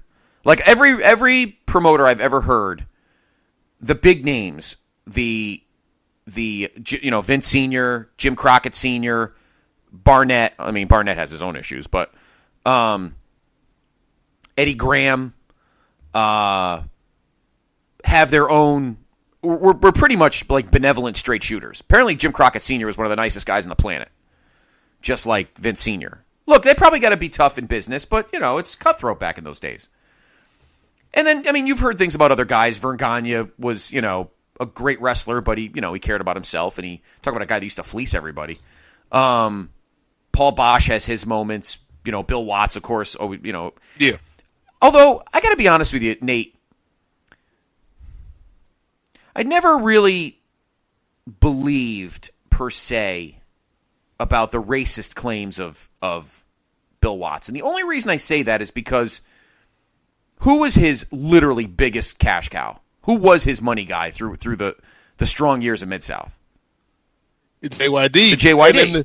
The thing with that, and then I had an interesting conversation with somebody about this, I want to say maybe 2 or 3 years ago. And I was like, I don't know, like, I'm torn because there is something progressive about Bill Watts, doing so much for JYD, but there's also the fact that you can do business with somebody and not like them.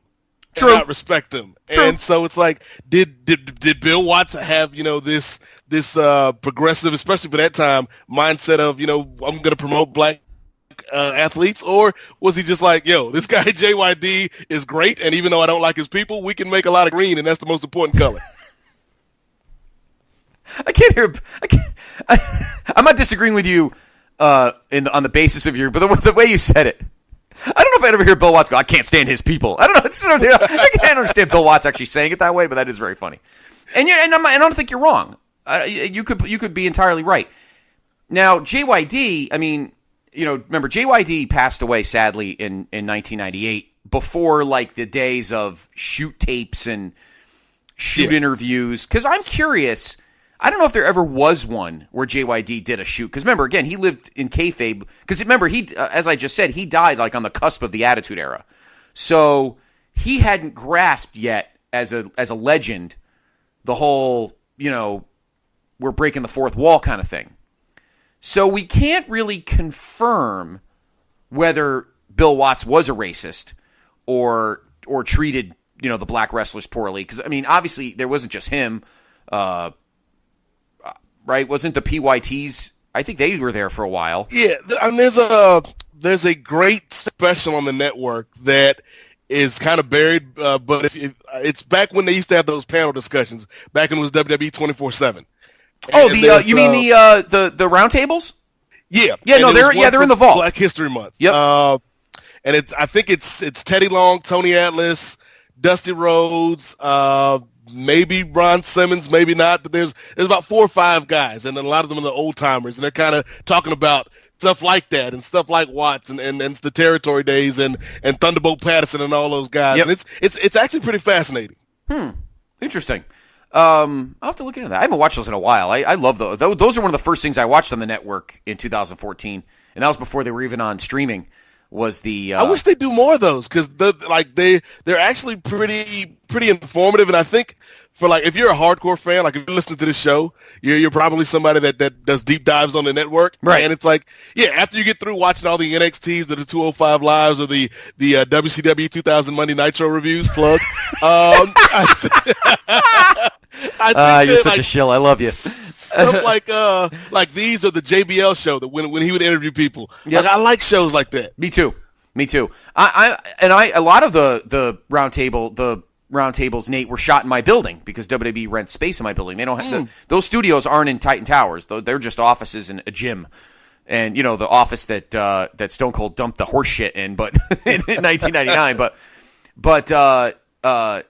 Yeah, they used to come all the time. And I remember there was a stretch Escalade that pulled up in front of our building. This had to have been when 24/7 was in its zenith, so probably 08, 09, 10. And Nash spilled out of it, and fucking Slaughter, and all these guys had stogies, Taz. It was pretty awesome. So it's fairly low maintenance and probably inexpensive. So I don't understand why they don't still do them. I know JR hosted the first couple, and then Mean Gene hosted a majority of them after that. Yeah, I think Mean Gene was the host on this one. Yeah, so it's probably one of the later ones. I think I remember the one you were talking about.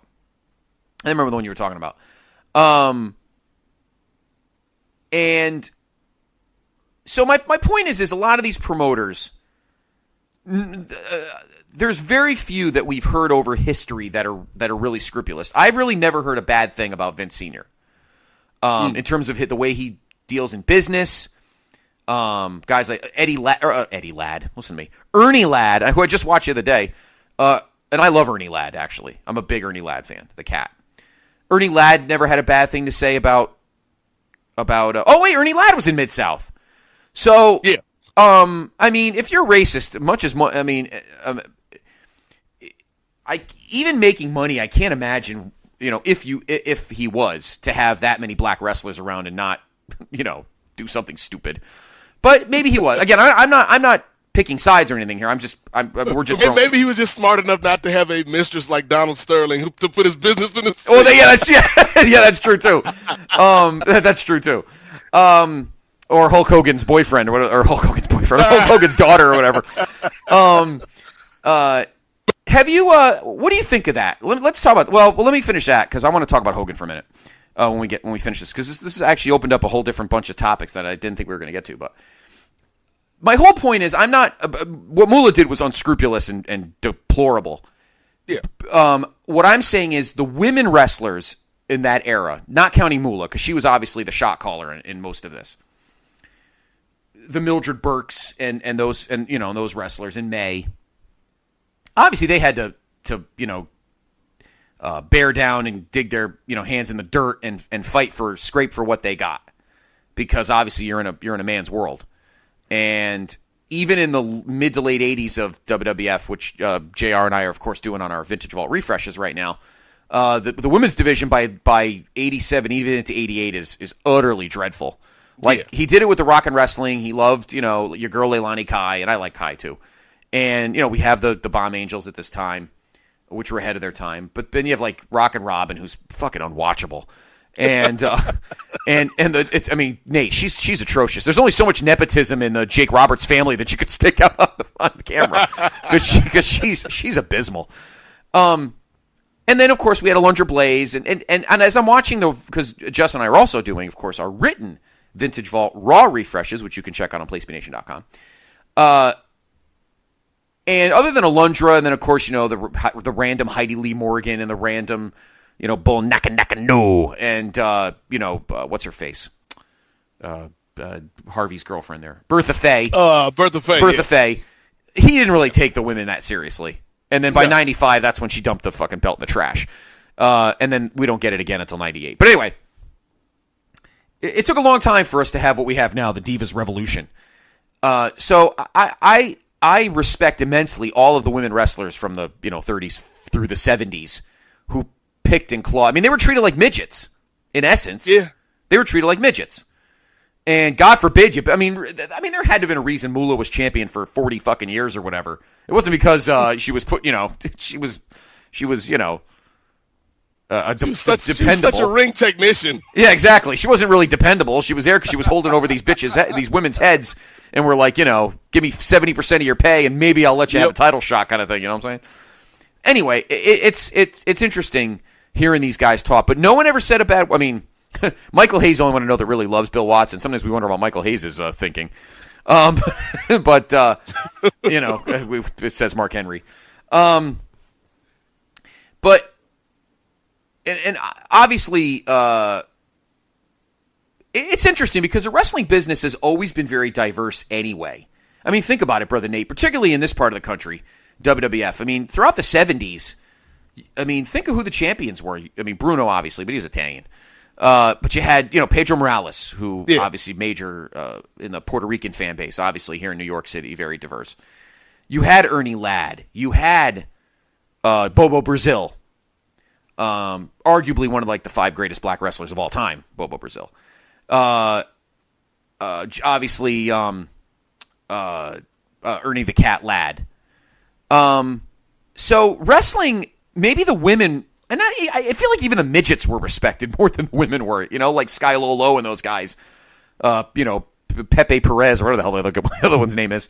You almost feel like the midgets were respected just as much as the more than the women were, So it's interesting to see how all these territories worked back in the day with women and blacks and Hispanics and obviously the Asians were treated very well because wrestling in Japan was so huge that they were treated like gods when they came here, whether it was Inoki or Fujinami in the late 70s, early 80s when him and Vince Sr. when they had that deal where.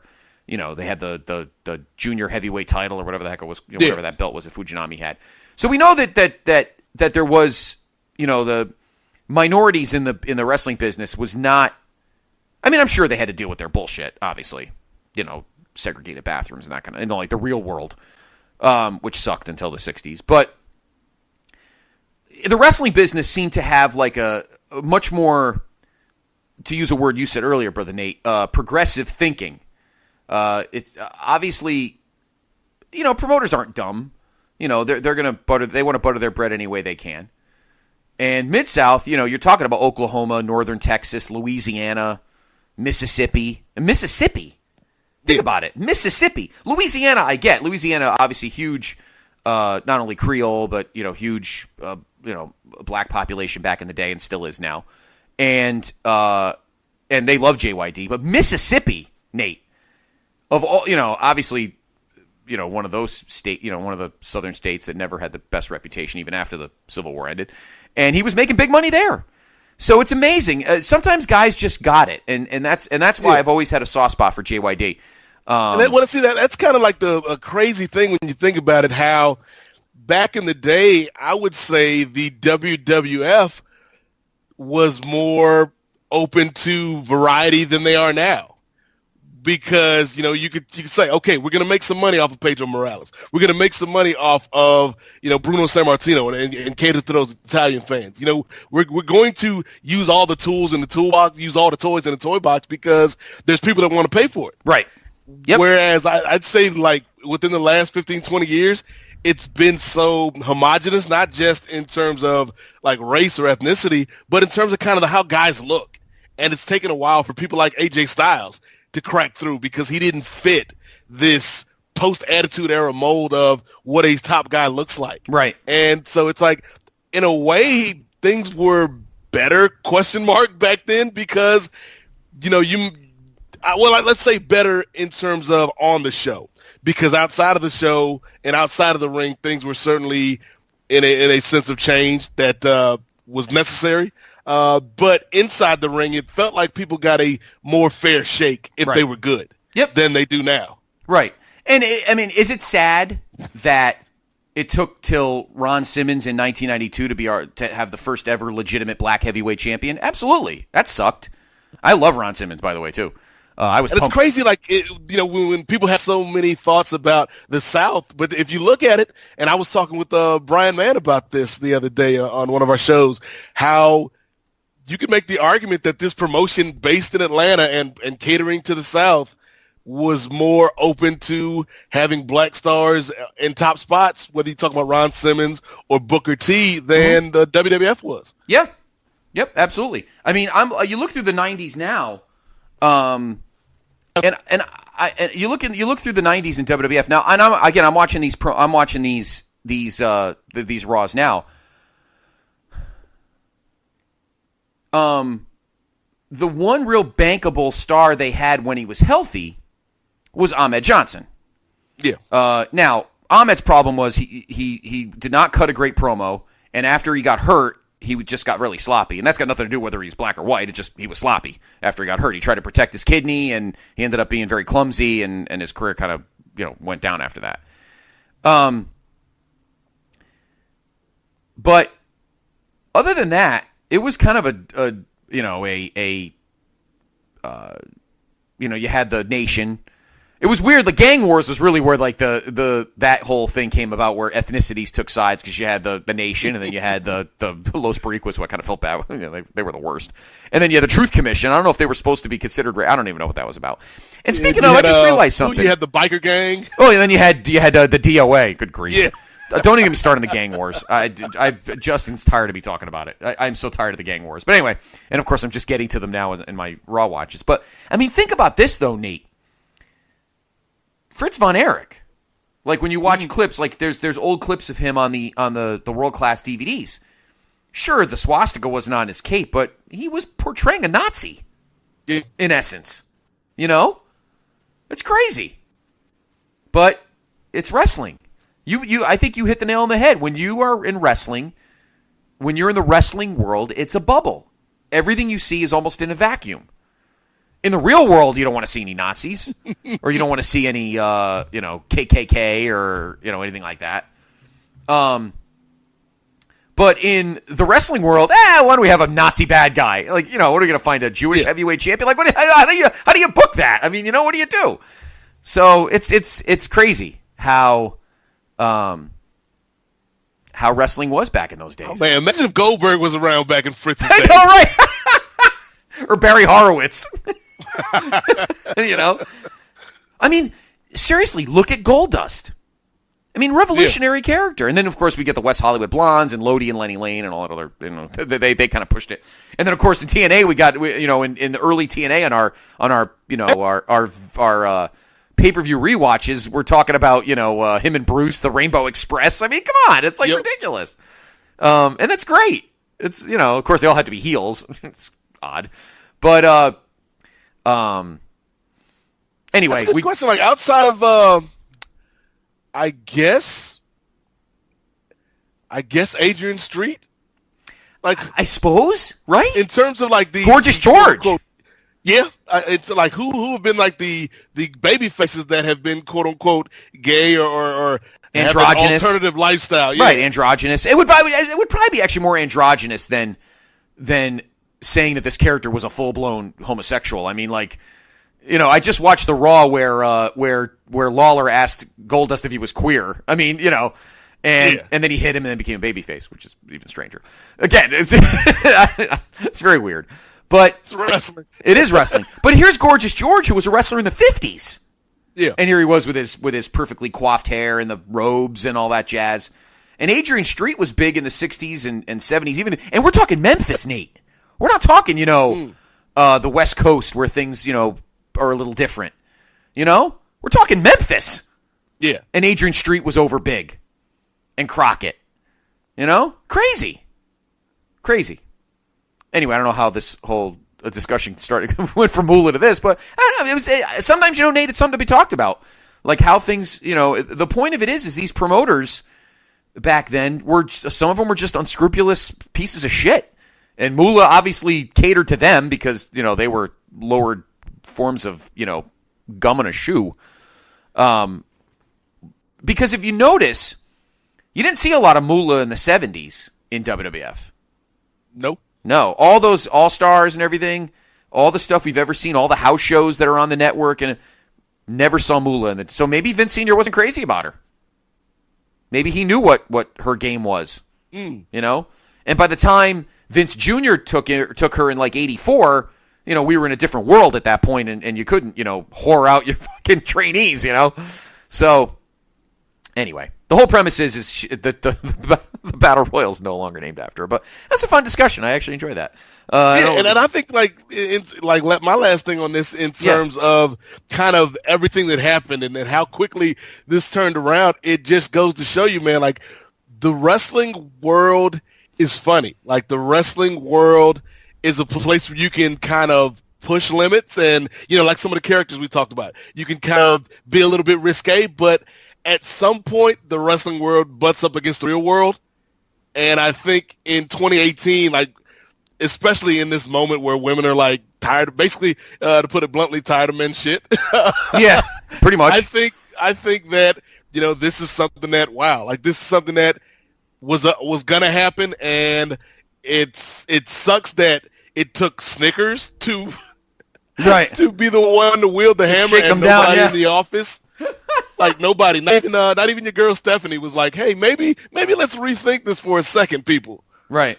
Nah, maybe they thought that it would, you know, it's WWE's thinking. What are you going to do? Every promotion would have thought that way, I suppose. If they didn't have to get shaken down, they wouldn't. They would have forgot about it, you know.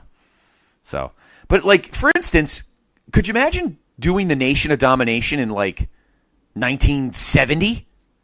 That would have been insane. It's one thing to have, you know, black wrestlers as heels, because Ernie Ladd was a tremendous heel. He was an awesome heel. Yeah. But he wasn't, how do I word it? I'm trying to be good, Nate. Don't get mad at me. I'm doing my best here. He wasn't a bad guy because he was black or using his black to be a bad guy. He was just a great bad guy. Whereas the Nation, you know, that's the whole premise, like the Black Panthers. But in 1996, we kind of get it, you know, and it's cool. But in 1970, which is only 2 years after the track runners at the 68 Olympics in Mexico City put up the Black Power fists, and they got, you know, kicked off the medal stand. Yeah. Could you imagine? That would have been crazy. It's okay, because you're thinking about it, you're like, well, we can have bad guys that are Nazis and bad guys that are like evil Japanese, you know, Yamamoto generals. Right. What about a militant group of heels in wrestling, like in 1970 or 71, you know? There's a way that you can push the envelope, but it has to be within a good story. Right, exactly. You can't just have them. It has to have the right conclusion. And the one that comes to mind for me, Scotty, is back in Smoky Mountain. Mm-hmm.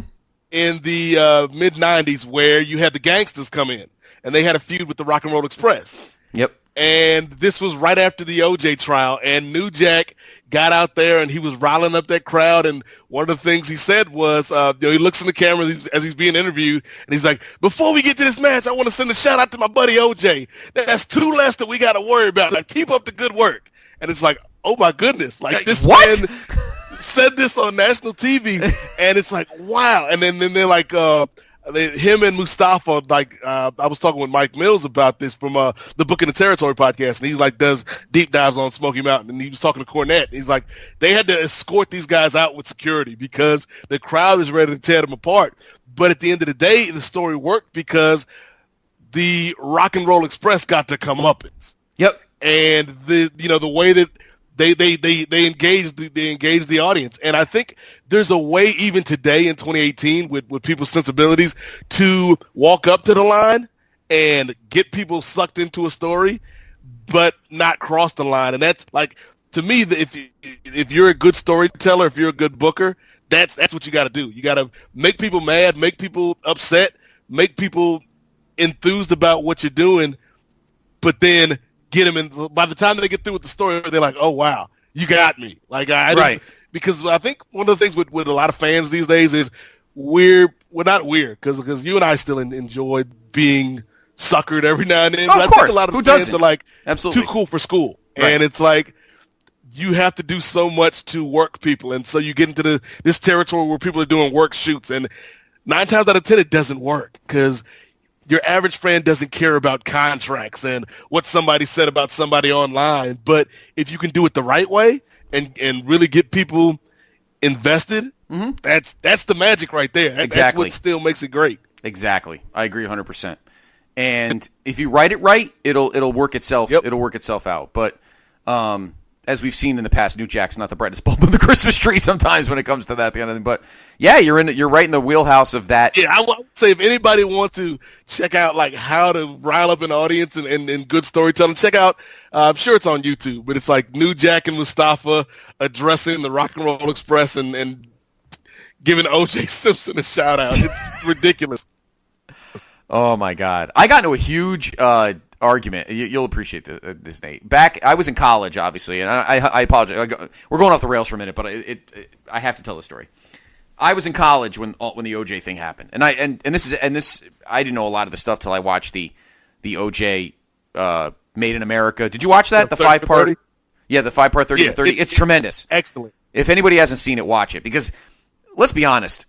OJ was a piece of shit his whole life. It didn't just come up in the early 90s. He was with Nicole in like 78, 79 is when he started dating her. And by 81, there were rumblings that he was beating the shit out of her. So this isn't new. This didn't just come up in like 92. It was talked. I mean, this was in the early 80s. They were saying that he was roughing her up. But anyway, I mean, some of the stuff in it was just ridiculous. And I was when it happened, and this was 94. By the way, the 30 for 30 June 17th, 1994 is exceptional as well, by the way. Yeah. I was having a debate with a coworker of mine. I was working at a liquor store when I was in college. And we were having a debate all day because it was 2 days after he got booked. And I was defending OJ. I'm like, there's no evidence of this. She apparently was on, or what was it? She was having an affair with Ronald Goldman. He was a drug dealer, and drug dealers or the mob killed them, and OJ just happened to be there. Like, I was defending OJ like a typical typical jock meathead that I was. And then and then that night, I'm playing poker at my buddy's house. I was a junior in college. We were playing poker, having beers, and if you remember, Brother Nate, it was game 4, I think, of the NBA Finals at the Garden, Knicks and Rockets. Yeah. And this is when I for a little while slipped out of my Lakers shorts and put on my Knicks shorts because I'm a big Patrick fan. So I'm watching the game and the TV was in the other room. My friend's house was laid out very weird. So we were playing poker in the diner. I'm popping my head out, checking the score. Then I pop my head in the kitchen at the TV, and I see the white Bronco. And I'm like, what the fuck is this? And then we watched it. And the whole thing, OJ, Al Cowling's in the back and whatever. And I called my coworker up at home and I apologized to her for starting an argument with her because it was pretty evident there. And Marcia Clark, of all people, has her own show now on fucking, I think it's on A&E. Like, you, of all people? Yeah. You were handed this case, it was a slam dunk, and you fucking blew it. You and that other idiot, Chris Darden, I was you talking both with somebody blew on it. Twitter about this the other night because Fox ran the OJ piece Yes. on Sunday, the old footage, and somebody's like, why do people still care about this? And I'm like, man, this was like, people say the trial of the century. Like, it's not just a tag. It's legit because you had a celebrity. Mm-hmm. This case involved race. This case involved sex. This case involved murder. This case involved sports. It touched like all the touchstones of what people get heated about in America. Yep. And it's like, yeah, there's a reason people still talk about this, and documentaries are still made, and they made that show on FX with Cuba Gooding Jr. Yes, like, yep. There's a reason that this case still resonates because like it was kind of the thing that kind of kicked off this celebrity YouTube TMZ kind of world that we're in now. Yeah, and by the way, that American Crime Story, which is a series on FX, it's like American Horror Story. The first one they did was that OJ. The one they're doing now, by the way, is exceptional. It's actually about the murder of Gianni Versace. And I forgot the only people I recognize in it. Actually, I don't recognize anybody in it. The kid who plays Andrew Cunanan is actually very good. I only caught a couple. I didn't watch it from the beginning. I caught it the other night when I was at the hotel. We had the blizzard. I couldn't come home, so I stayed at the hotel near my work, and I actually had it on. And I'm like, oh, this is interesting. Anyway, and now OJ, because he knows he can never be tried again, he knows it. So now he just alludes to everything now. He could pretty much say on camera, I killed them. Yeah. They can't do anything. So he loves that shit right now. That's the one thing, and that's the thing that makes everybody want to punch their TV, is that he thinks he's got one over on everybody. You know? But OJ's the ultimate heel. He really is the ultimate heel. He really is. And boy, did I look like a fucking idiot. I also got into a debate with somebody. I don't know. I must always defend athletes because I got into a huge debate with somebody at school. I was when did Tyson go to prison? 92? Ooh. 91, 92. Yeah, that sounds about right. Yeah. Okay. I defended him there too. Because the Desiree Washington, who was the woman that allegedly raped, he probably did rape her. She went to Providence. She went to PC. And I knew a lot of guys, and I'm not talking about JR, this is before I met JR. A lot of my buddies went to PC and they knew her. And she was, let's just say, very friendly with the basketball team, if you get my drift. So she was not exactly, her reputation preceded her. So knowing that information, I always kind of thought that, and let's be honest, we all know the Mike Tyson story. Mike Tyson was my favorite boxer when I was a kid. I love Tyson. But if you know the story of Tyson, I know you do, Brother Nate. Once Cus D'Amato and Jimmy Jacobs died, he was screwed because they protected him because he wasn't the brightest bulb in the Christmas tree. He was an orphan. He wasn't book smart. He needed guidance. And when he was in their lives, he was a killing machine. Don King was just waiting for those two guys to die, and Cus D'Amato was old, and Jimmy Jacobs had cancer. So it was just a matter of time before those two guys died, and then Don King came in and said, "You don't have to listen to anybody. You're Mike Tyson. You do whatever you want. You're the boss. You're the man." And that's what happened. But in any event, all that about Moolah. That was a fun discussion, Nate. That was a lot of fun. I enjoyed that. The other news that we wanted to talk about, it's actually just blowing up on my phone as we were recording, and is pretty much official now. There will be a press conference tomorrow that the Giants are hosting, but it is official.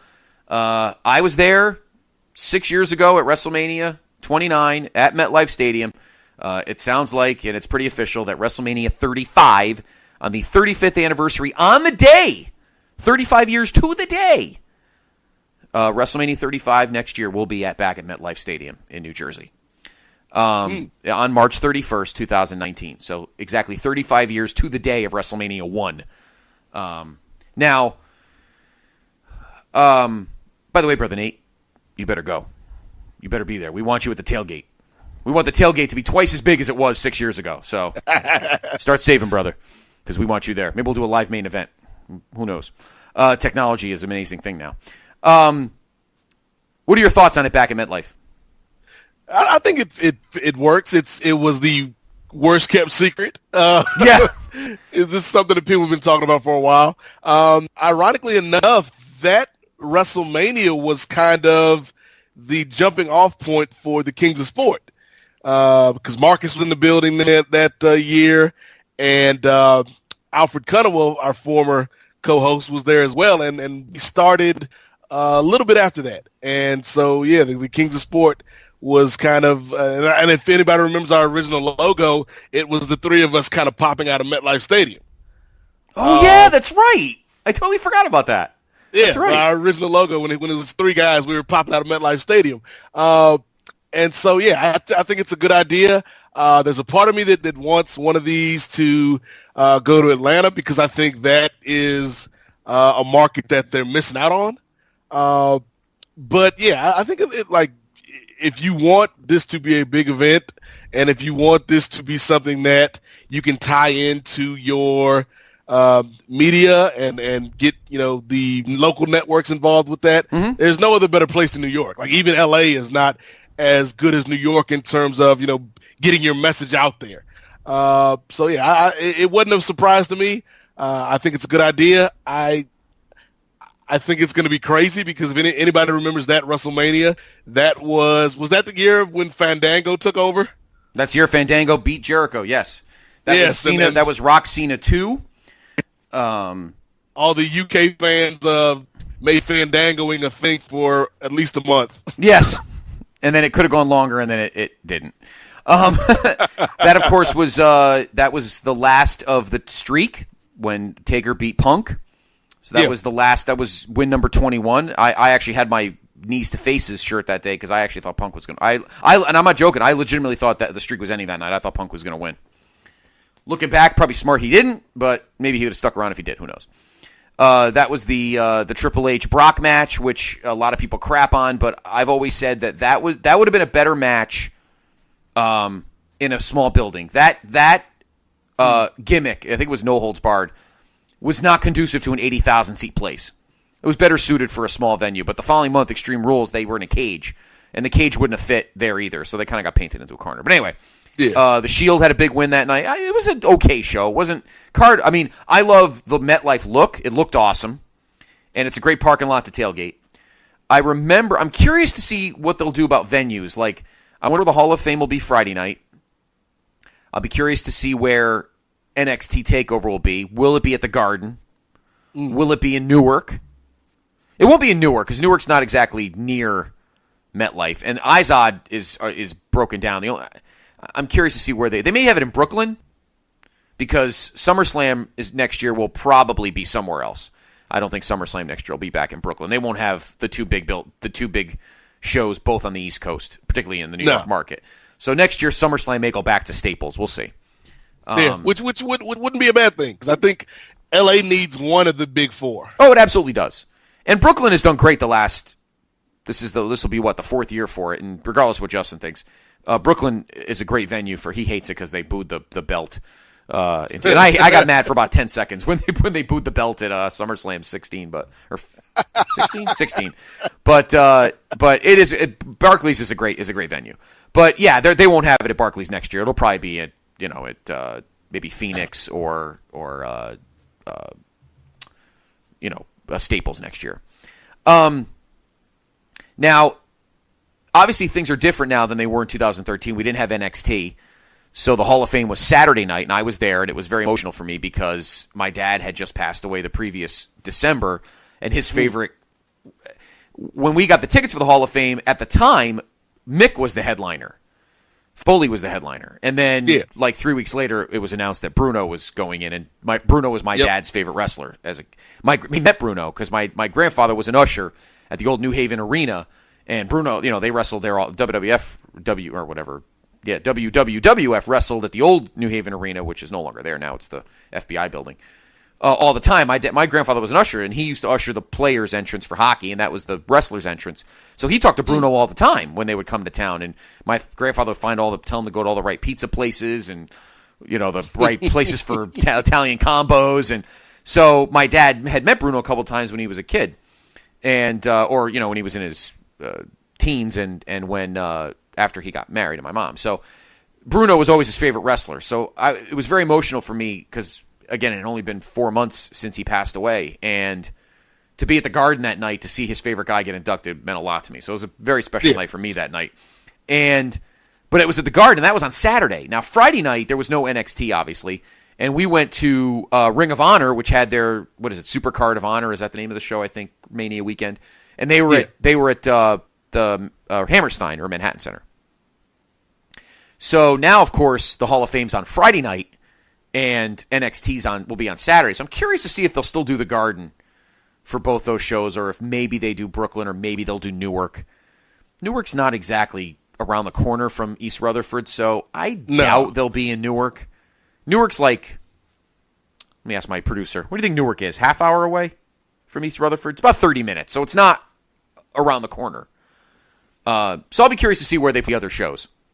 But we'll definitely do WrestleCon, because that's always fun. I have no patience for Access. Maybe just because I'm older, Nate. I have no patience for standing in line waiting for Sheamus's autograph. I'm not like 14. Yeah. So, But for people who go to Access, I'm not making fun of you. Now, if it was Triple H, so. Well, I would get in line now. But he he knows that I'm the only one at PlayStation Nation that likes him, so he would let me cut in line. But so I'll be curious to see what the layout will be next spring. But we obviously have a Mania left to discuss before we get to that. So we have plenty to talk about. Hey, you know what? For calling an audible, that was a hell of a segment. That was a hell of a segment B. I was very impressed. Good job, brother Nate. That was awesome.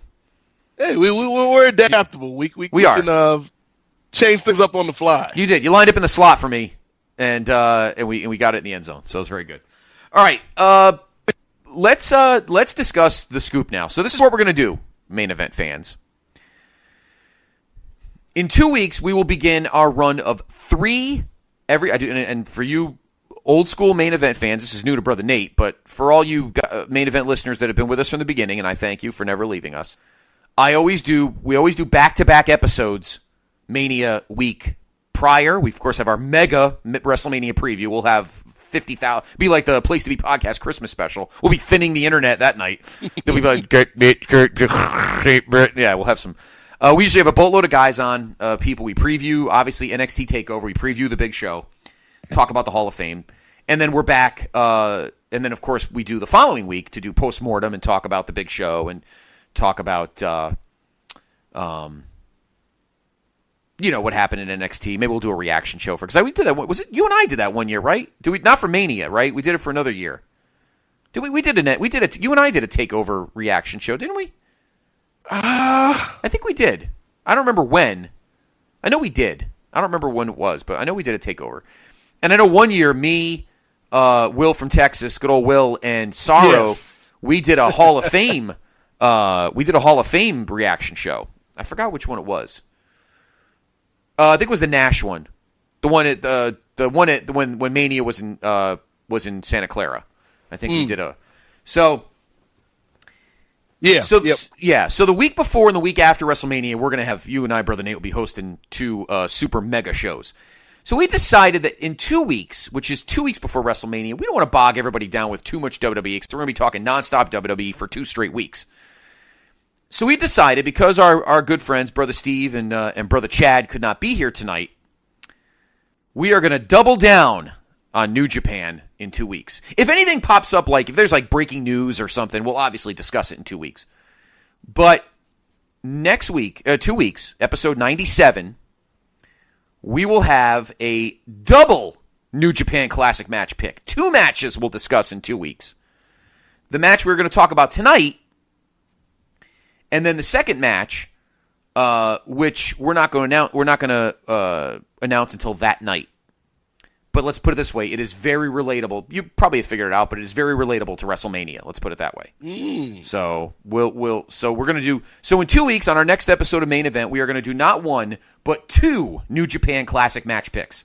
The one we were going to do tonight that Chad picked, and then a special New Japan match pick that is relevant to WrestleMania.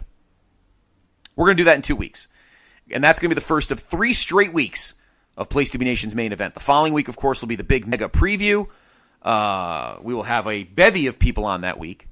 And we, of course, will preview TakeOver and preview Mania and everything else. And then, of course, the following week, post-Mania, we'll have our post-mortem show and talk about the recap, the fallout, the Raw the night after, the SmackDown Live the night after, or 2 nights after, and see where we go from there. Will Brock Lesnar ever come back? Will this be it for him?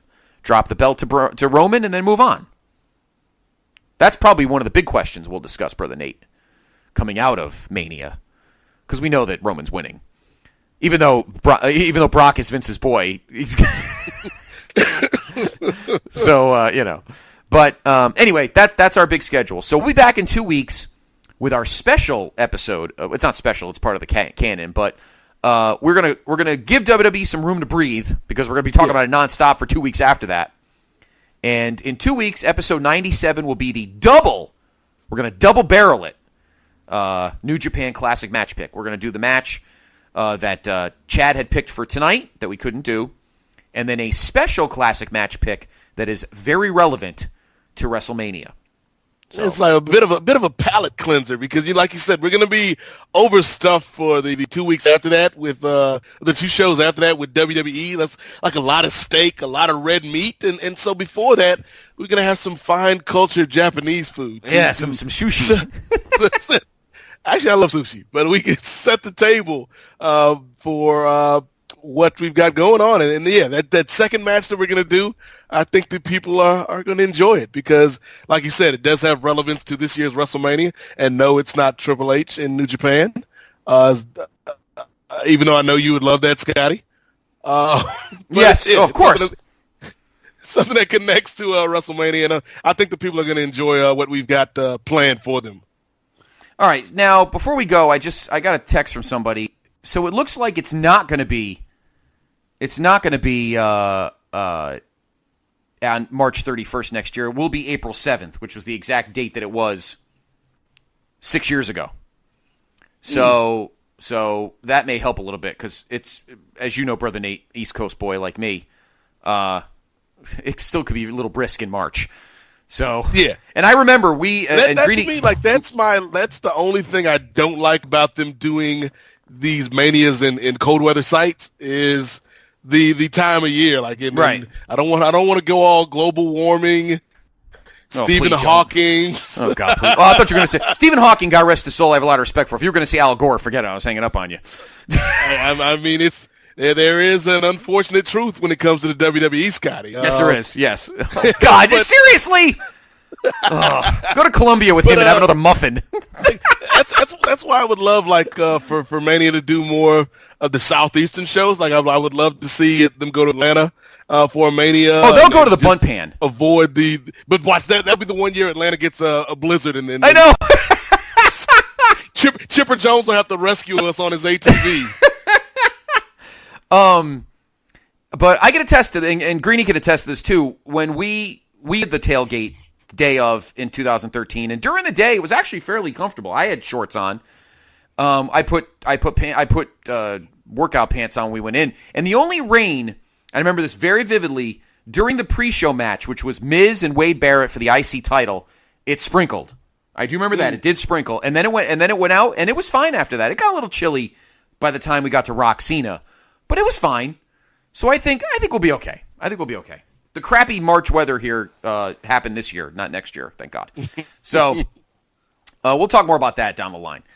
Brother Nate, man, it was always a pleasure, man. Always a pleasure. Check out the when is our next? Speaking of you and Marcus, when is our next Kings of Sport dropping? We got a Kings of Sport that should be out this weekend. Talking NCAA tournament, the first weekend of the tournament, and we'll probably talk some NFL as well because the world has seemingly lost their mind as Kirk Cousins has now become Joe Montana overnight. Yeah, so. I've never seen the most expensive, mediocre quarterback. I'm so glad that the Vikings want to get out of Kirk Cousins what he got out of the Redskins. What, one playoff game in 5 years? Congratulations on giving him $84 million guaranteed money so you can lose the wild card game twice. Yeah. It's like, come on. Yeah, we'll be talking about the NFL moves. We'll be talking NCAA, and we'll continue our Road to WrestleMania series with a very, very special guest. So that's coming up on the Kings of Sport, and I think we've got a fun road left, like we talked about in the A Block, Scott. We've got a fun few weeks remaining to the biggest of weekend on your wrestling calendar, and it's not just because of WWE. It's because we got a lot of great things popping off that weekend that I'm intrigued to watch. Well, we'll definitely talk about, and I don't want to ignore them. I know Ring of Honor does their big show, obviously Mania weekend, and we'll talk about that a little bit. We've got Impact versus Lucha Underground, which I'm actually kind of excited about. Yeah, so we got, trust me, that Mania preview is going to be really long. So don't do a Kings of Sport that week. I need your voice. And then, of course, the post-mortem will be good. So we got a lot to talk about. WWE, Ring of Honor, the Impact Lucha. It's going to be a lot in 4 weeks. Or in 3 weeks, I should say. So, for Brother Nate, and, I guess for Brother Nate, because nobody else came. Bastards. Pleasure's always, brother. You have been in the main event, and in 2 weeks, we'll be going to the Far East for their main events. And believe me, you will not be disappointed. It's not OJ. See you in 2 weeks. Now that's some flavor in your ear. Rest in peace, Chris. king is what I mean. My man, get a cup and put some change inside your hand. Now hold up, let's make this official. Everybody, let's agree that MCs need a tissue. The folks, my only issue. I bet your mama miss you, and I bet the Mac take off like an MX missile. No more you whining on the charts climbing as I make the phone kicking out more harder than a diamond. And if you didn't know who